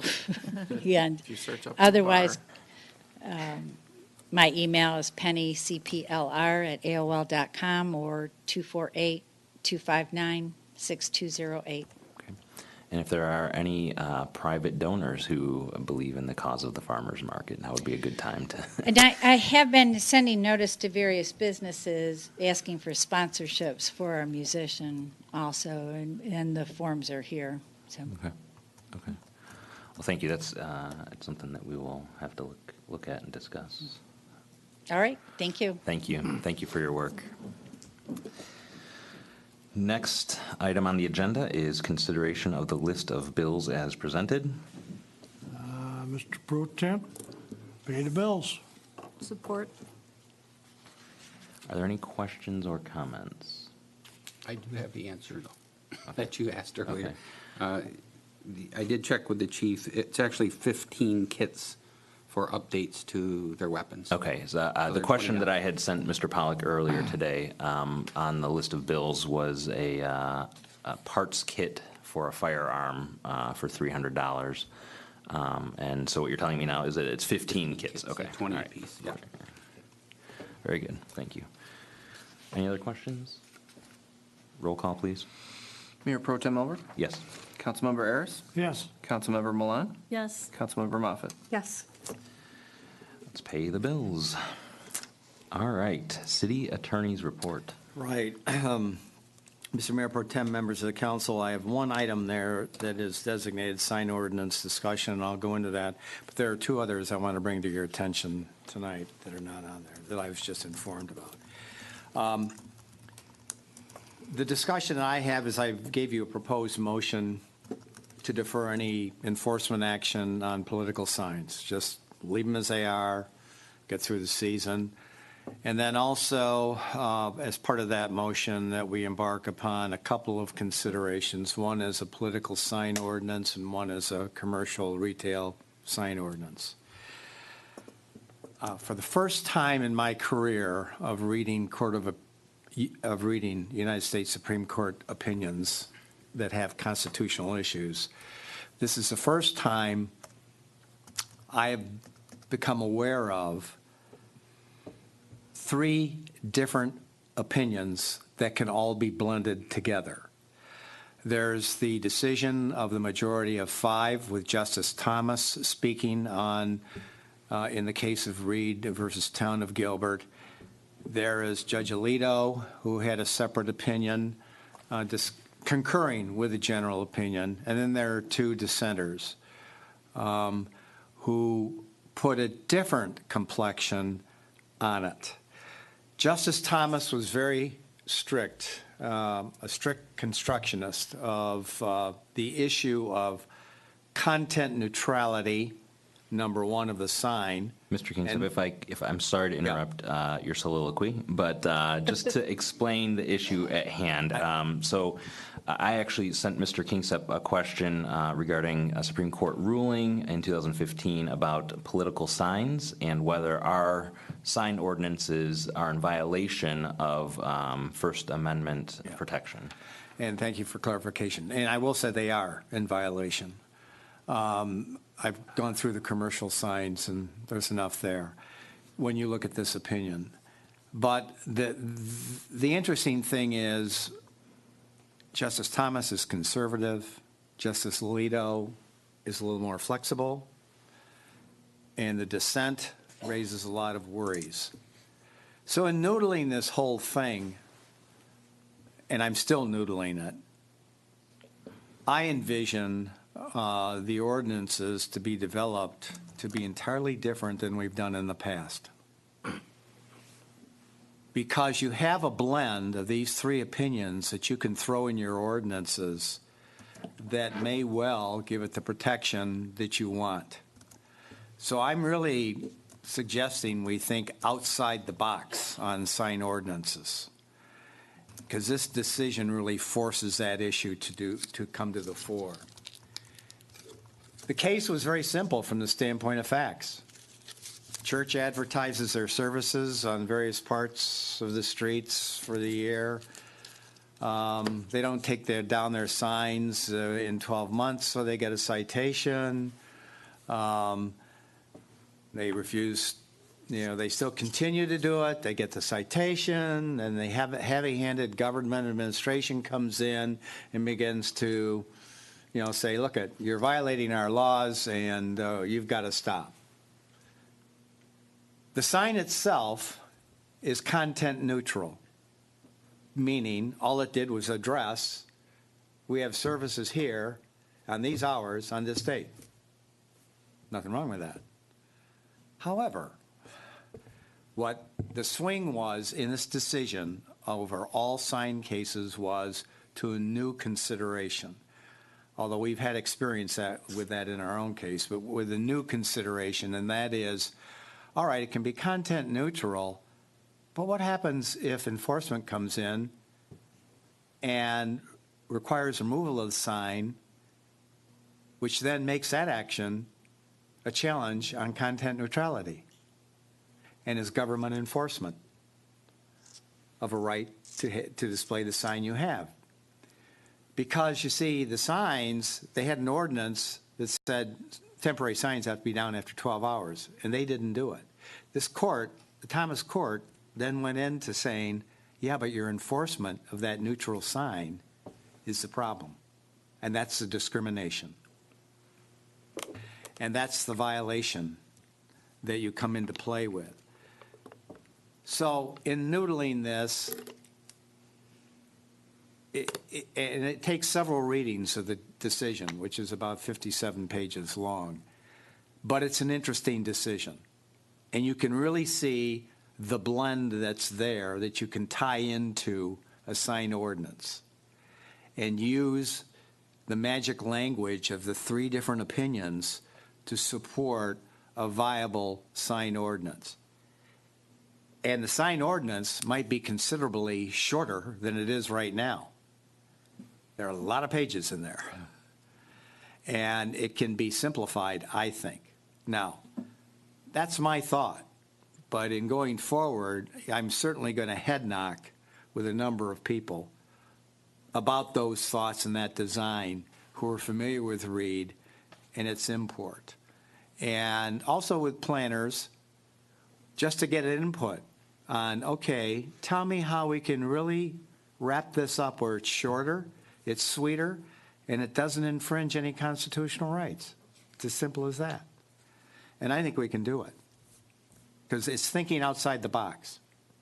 And I will say, when we did the ordinance in 2012, it was a repetition of some other ordinances. It was our own as well.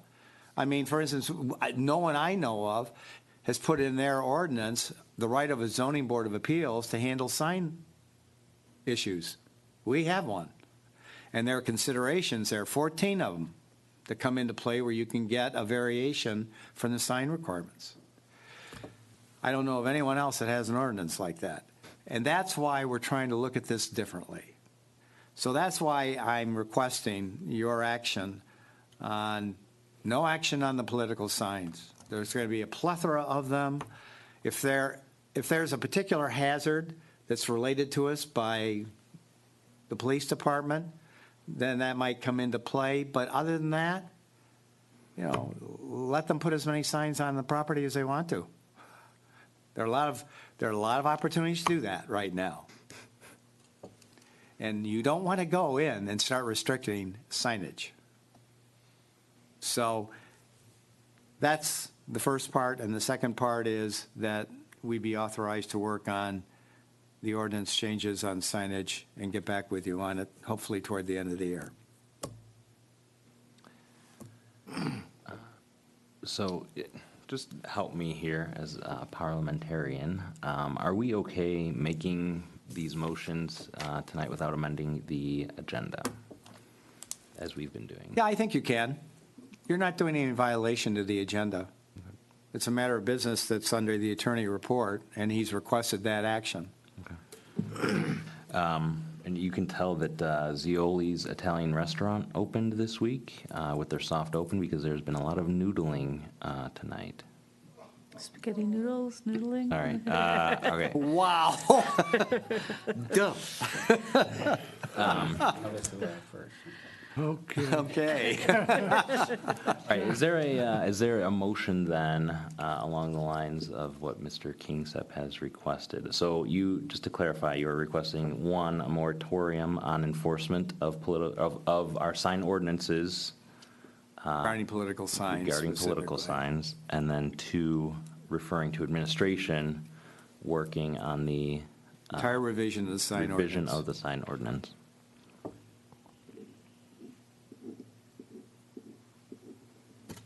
Mayor Pro Tem, So moved? so moved. Or are you making the motion? You make the motion? I'm not, but Oh. No, he can't make the motion. I can. So, Mayor Pro Tem, I move that we, for indefinitely or for this election You're just doing a cycle? moratorium, period, because the whole ordinance later on will be changed in that regard. Okay.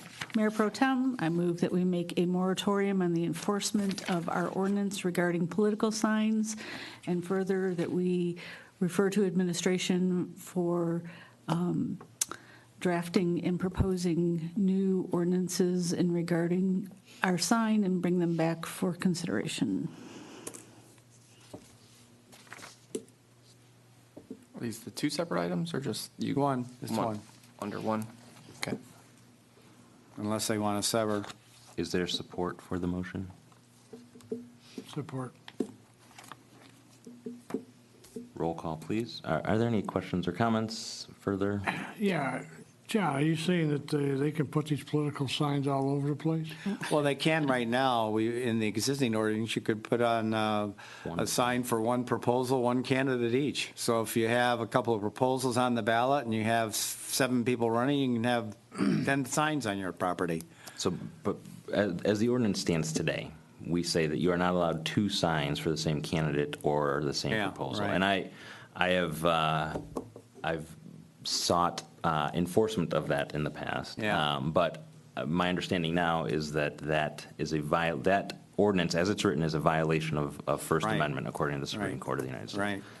What about when they put it on city property? No, it can't be on city property. Okay. It can never be on city That property. really has to be Right. Still have to put out have the there. permission Here's of the what owner. Reed really forces you to do. It really forces you to develop a rationale, rather than conclusions that you put in an ordinance about, we don't permit dangerous signs, using all sorts of adjectives without a definition of what the heck that means.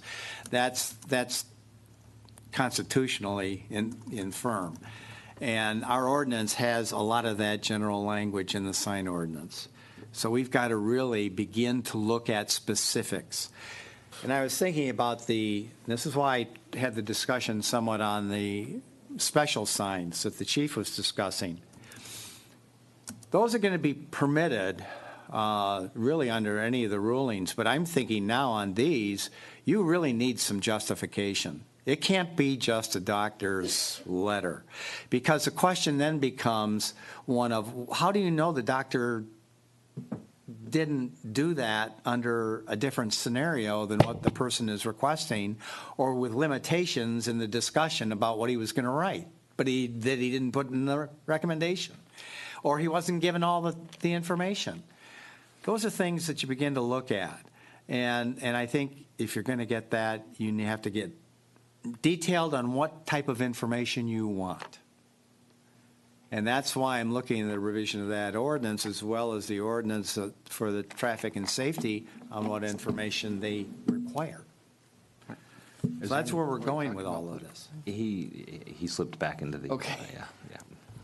I didn't know if we were still talking Into the about earlier political signs. conversation. No, he's saying that's why it's relevant. I got it. Yeah, that's why it's relevant. All right, the motion is on the table. Are there any other questions or comments? Roll call, please. Councilmember Aris, Yes. Councilmember Milan, No. Councilmember Moffett, Yes. Mayor Pro Tem Albert. Yes. So with a vote of 3-1, the motion passes. All right, I have two other things. Yes. It came to my attention from Mark, and I'm inclined to agree with him. Someone contacted him regarding chickens in town, and we've had an ordinance against chickens, farm fowl. And so the question becomes one of whether that's an issue that council wants administration to consider and report, or whether you want to consider action yourself tonight, or you just want it to go away. Well, the ordinance, as it's currently written, states that you are allowed to have chickens if the building for the chickens is Right. 500 feet from any property line, Right. which I don't think there's a single residential property in Clawson that qualifies for that. So Right. in essence, it does outlaw housing chickens in the city of Clawson. My concerns about allowing chickens are many, actually, with the problems with rats that we hear about frequently. Having farm animals in the city does not help that situation, along with the occasional coyote. So it brings in predators, I'm afraid, and becomes a food source for other vermin. So to the extent that we already have something on the books that prohibits them, then what action is required?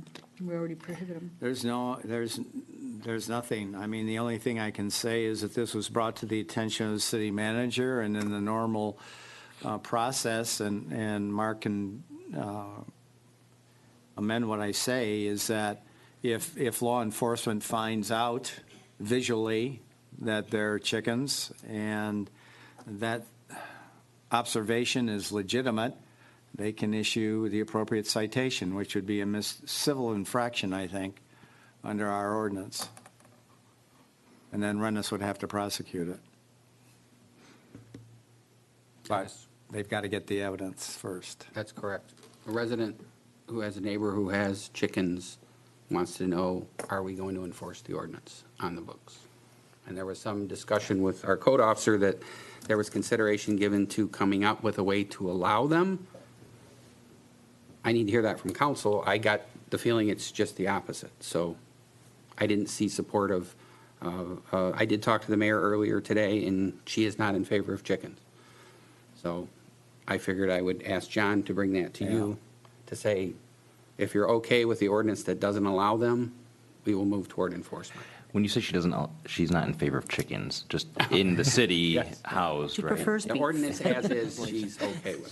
So really, the basis for it has to be an observation by a law enforcement officer or an observation by a neighbor, and then reporting that and filling out a complaint form for us to proceed with the citation in district court. So a simple call to us that so-and-so has chickens is not in and of itself going to have people run out and check it.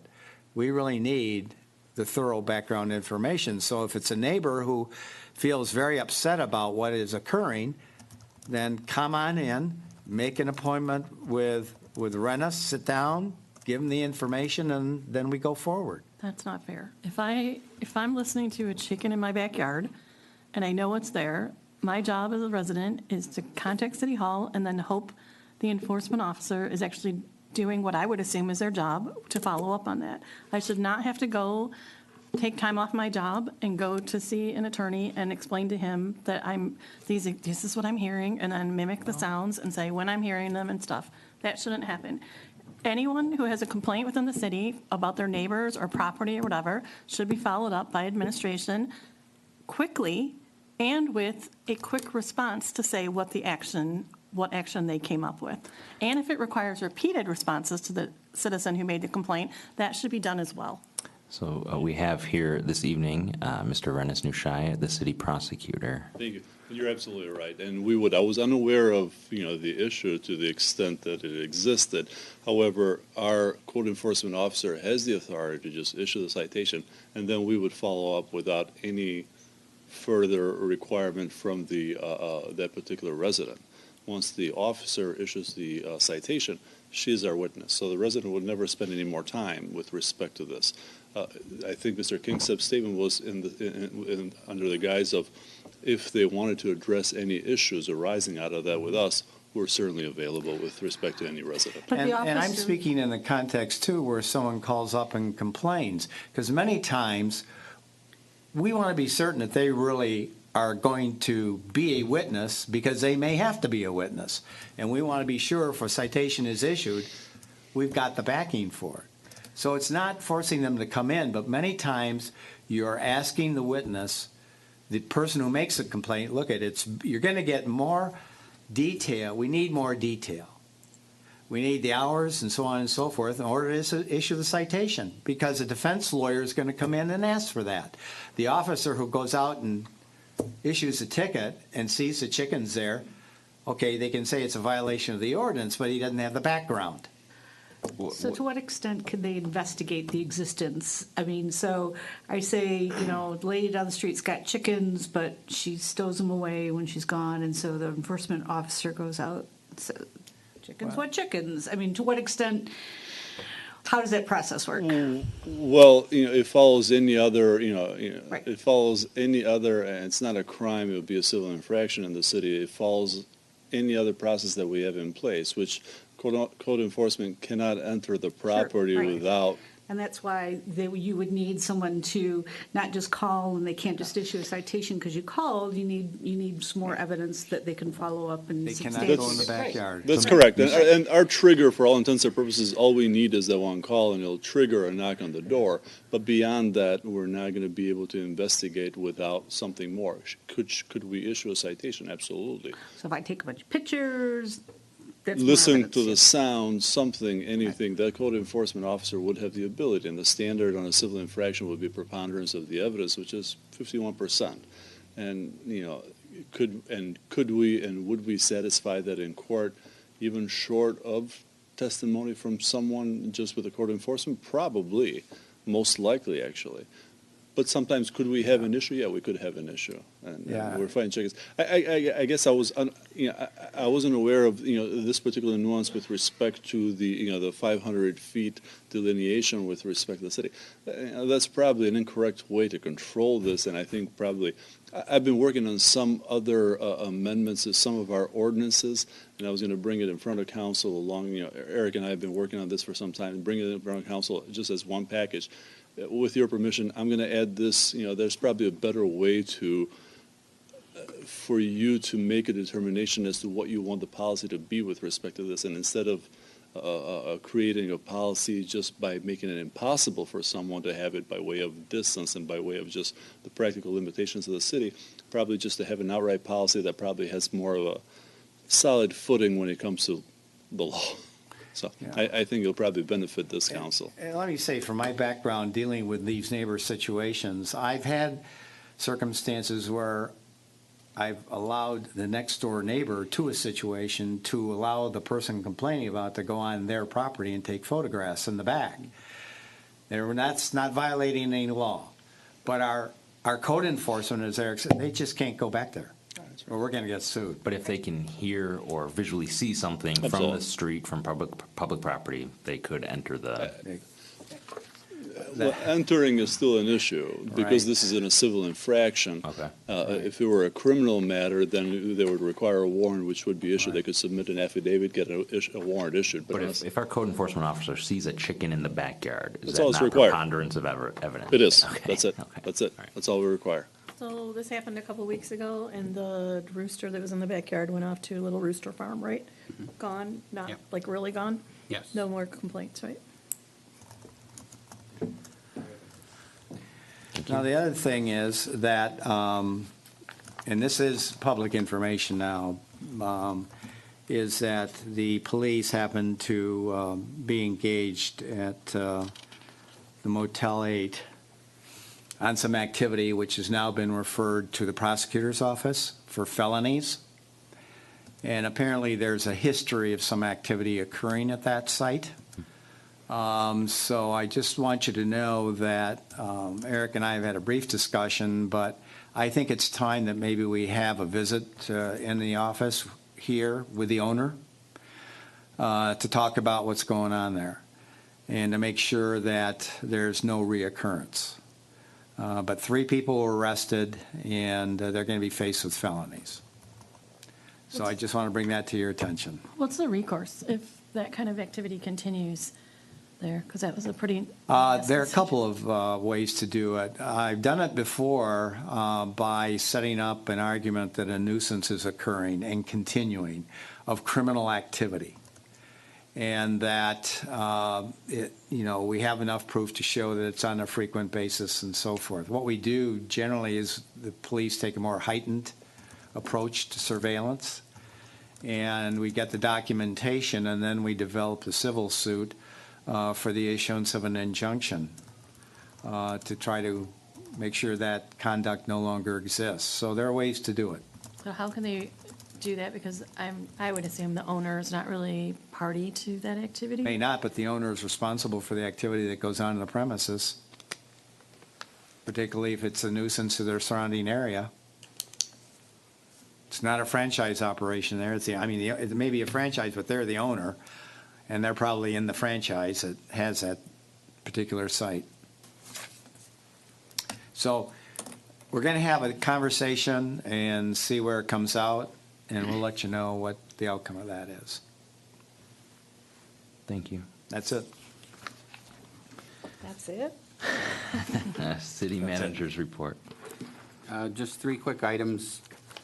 We did have an update from DTE. It was requested by Councilmember Arias last week to get an update, and we did get an update from Mike Palchesko, which I did send to all of you. We also have on our website.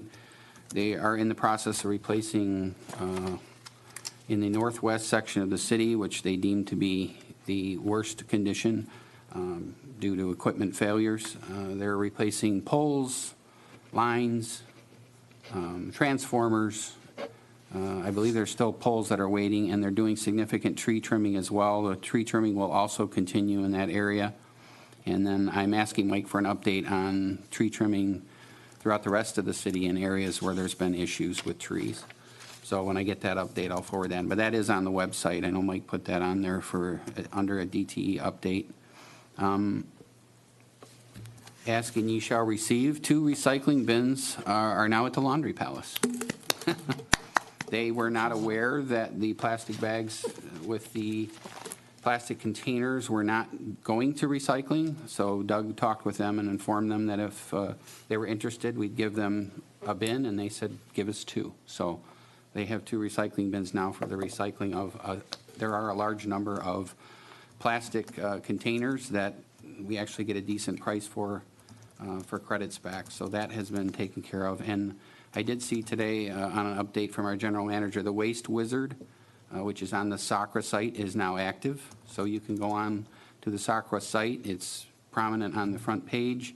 Type in any type of material you wish to see where it goes. If it's curbside in your bin, it'll let you know. If you have to take it to Sacra, it'll let you know that as well. So they're going to work on an app for that as well. But right now it's on the Sacra website. Any material you're not sure of, type it in, and it will give you a response on how to handle that item. That's all I have. Thank you. Any other questions or comments? City clerk's report. I have Mayor Pro Tem and Council. I do have the following, just to follow up with a better report on the August 7th, 2018 primary election, since I did notice that made the front page of the review, my quotes, as well as in the Troy Gazette, I believe. Just to let you know, Precinct 1, which is at Kenwood, they did run out of ballots at about 5:30. They started to run low, so I called the county, requested more ballots because they were running low. The county stated that they would be putting me in the queue to print new ones. Called back at 6 and asked about the status, and the county stated that I was not in the queue. And at this point, I was actually at Precinct 1. I just went to Precinct 1 just to be there. And I saw that the line was quite long. There was probably, I think, we counted about 40 people in line. And at about 6:15, we ran out of ballots that were actually provided, that we were permitted to order. The county proceeded to then tell me how to utilize the touch writer, which is the ADA compliant machine that we can actually print blank ballots on. So I started to do that. That process actually took 3 minutes per ballot.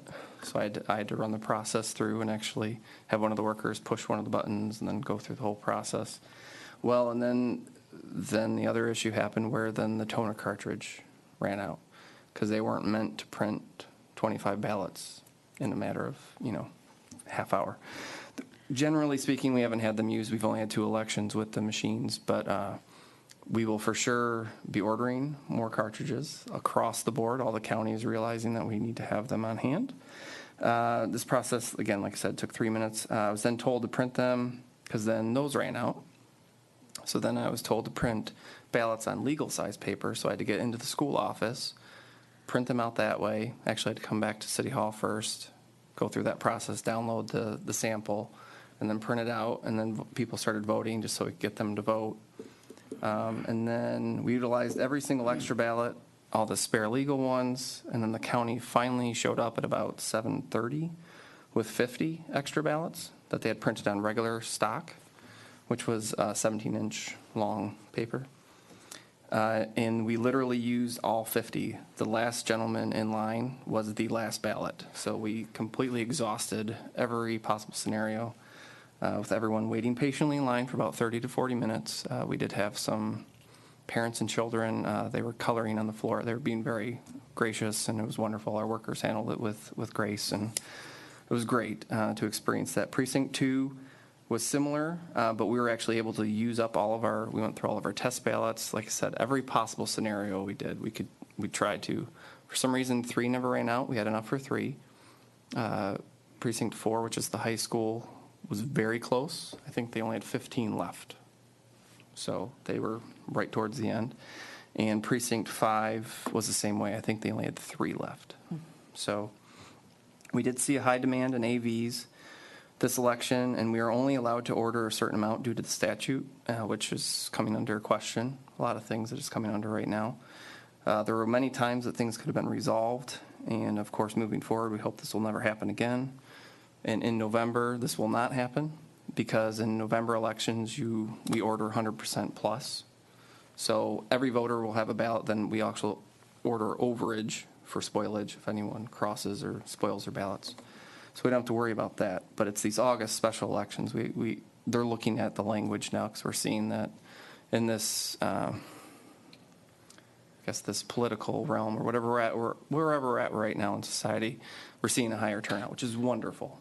So that's what we always want. We're always, banging that drum, turn out, vote. Well, we want to make sure we have enough ballots for everyone. So as an aside, there was some, of course, press coverage, positive and negative, and however you want to word it. 27 clerks, myself included, did sign on to a press release that we did submit, which I think is what is actually in the Troy Gazette. That's what our response is actually. That's what was printed in there. Stating a lot of those things because there was a lot of finger pointing that went on that was unnecessary. So we're hoping to work together, and actually the County Board of Canvassers created an ad hoc group to investigate these issues, and I will be submitting my report to them, and I will CC you on that as well to let them know kind of my feelings, what occurred, what ways that we can move forward and actually work together. Some of my ideas are I wish there was more of a dedicated phone line on Election Day because there was 3 times where I called in and as a clerk, I was put on hold for about 20 minutes, and that should not be the case. There should be a line specifically for us. I used to work there, so I know all the special lines, and they would immediately say, can you hold? I didn't get a chance to actually say, this is Mike from Clawson. So that's a big one. Better communication would be wonderful. I know that the county clerk is stating that she's looking through emails, but that's not the only form of technology that's there. We never got phone calls. We had to actively, just checking in would be wonderful rather than just one email in the morning. So we're working on that. Lack of accountability, you kind of want to work on those things. So And then hopefully not letting us order the ballot quantities that we see that we need. So if we have to work out a financial agreement, if we're seeing a higher turnout, or if we know that maybe the statute says 25%, but we know in our city we're maybe hitting 30 or 35, give us that chance to actually order that amount, because we know our residents the best. And of course, communication is what we need. And then it's just a lot of those things. Clearly, voter turnout was unprecedented, which is wonderful. But these are those wonderful case studies that you probably read about years from now and how we handle those situations. So, to tie into that, precinct delegates, I know that's a question that's come up. They are official now. They are on the county website, and they were actually official for all the Libertarian, Democrat, and Republican. So you can find, if you were write-in, you'll actually have your name and tell you how many votes you got. The actual election results are currently still unofficial, but I believe they'll be official tomorrow, because the canvassers have a certain amount of time to canvass, and I think today was the official deadline. I was officially released. I had to drive up there on Thursday, and they had to finalize, because of some of the issues with running out of ballots, we had to duplicate them at the canvas and then rerun them. So that is kind of the quick brief. I tried to be a little bit more clear and concise, but again, it'll be a completely different process in November, and thank you to all the residents again, and all of my wonderful election inspectors in Victoria, and the treasurer's staff, and everyone who helped with this. It was wonderful. Even the mayor, she ran out some ballots for us. I was able to approve her to go drop off some extra ballots if they needed them. So we're all team here. So with that as well, just two other things. We did finish up our interviews for the administrative clerk position in the treasurer's office, and I believe Stacy hopes to make the offer tomorrow morning. So hopefully in the next 2-3 weeks or so, we'll have a fresh face in there that will hopefully be introduced as the new clerk there to help Stacy out. The DPW job posting and the second part-time code enforcement officer, those applications are currently being reviewed, and hoping to set up interviews in the next couple weeks as well to fill those positions. So that is my report. Very good, thank you. And I know I'm not alone in thanking you and your staff and everyone who worked on Election Day for your hard work. Thank you very much. Thank you. Yeah, thanks for the clarification. And just so you know, all of your voting tactics were paid a lot of attention to. I had I think there were 6 brand new voters at my house Tuesday night after the election. They were all sporting their little stickers. I voted, yeah. And they had a really great debate over what it meant to be a spoiler. So, and they got it right. Most of them got it right. All right. So that was kind of fun. We love seeing new voters out there, and we did see a lot. Very good. Thank you. On to unfinished business. I want to thank everybody that came down to the Lions Club car show. We had 350 cars down there, and a lot of fun.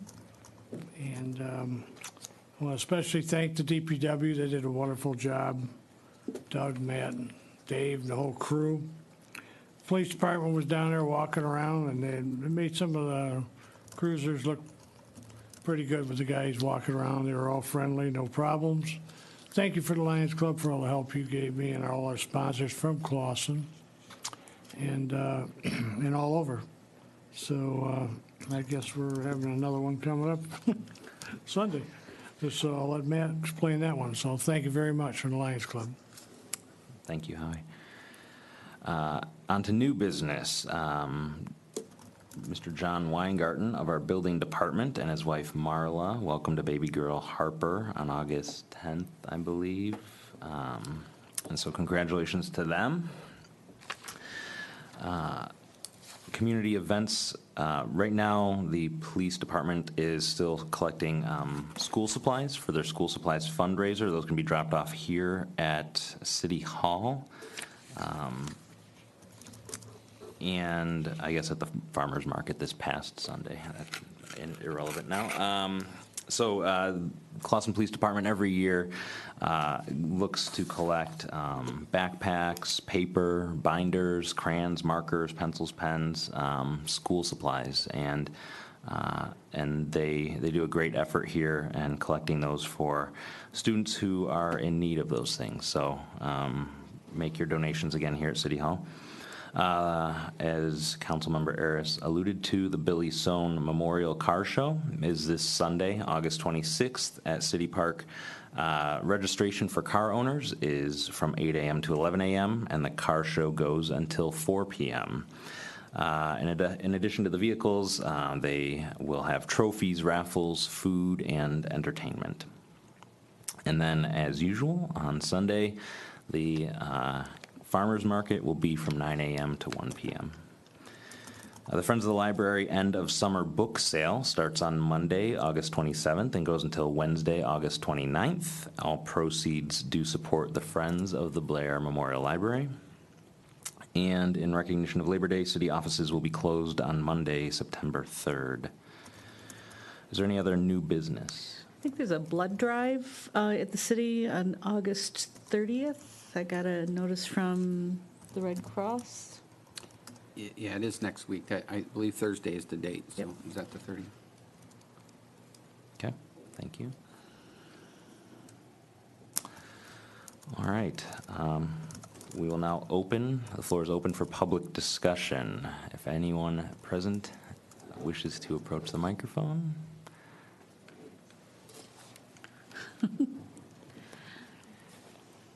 And for the record, please state your name and address. Penny Lube, 639 Hendrickson. Changing the topic now and speaking as Clawson Youth Assistance Chairperson. One of the events we have coming up is our Trick or Treat Trail at Clawson City Park, October 28th from 6 to 7:30. So right now I'm soliciting businesses as sponsors who pass out candy to the kids in costume who trick or treat around the wood chip trail. We collaborate with our Parks and Rec department, who now provide the donuts and cider underneath the pavilion. I'll have one or two magicians along the line of kids waiting to get into the park to entertain the kids in the park. I have a commitment from our police department, our DPW, and our fire department to have stations. And I probably have maybe 12, 15 businesses right now who will be there. Generally, we have between 40 and 50 businesses. So there's a lot more activity earlier this year, so I'm looking forward to a number of businesses. If you're a business and would like to be part of the Trick or Treat Trail, call me. Thank you. Thank you. I did it last year. It was so much fun to pass out candy. You guys should all do it. Seriously. It's fun. We do, Lions Club. Oh, always yeah, that's does. right. You'll be surprised how much we have to, Oh, I know. I bought my own last Kids. year. I know exactly. It was a lot fun. of kids. If there's no other public discussion is now closed. Is there a motion to adjourn? A motion, we adjourn. Support. Roll call, please. Where am I at? Don't matter. Councilmember Milan? Yes. Councilmember Moffett? Yes. Mayor Pro Tem Albrecht? Yes. Councilmember Ayers? Thank you, everyone.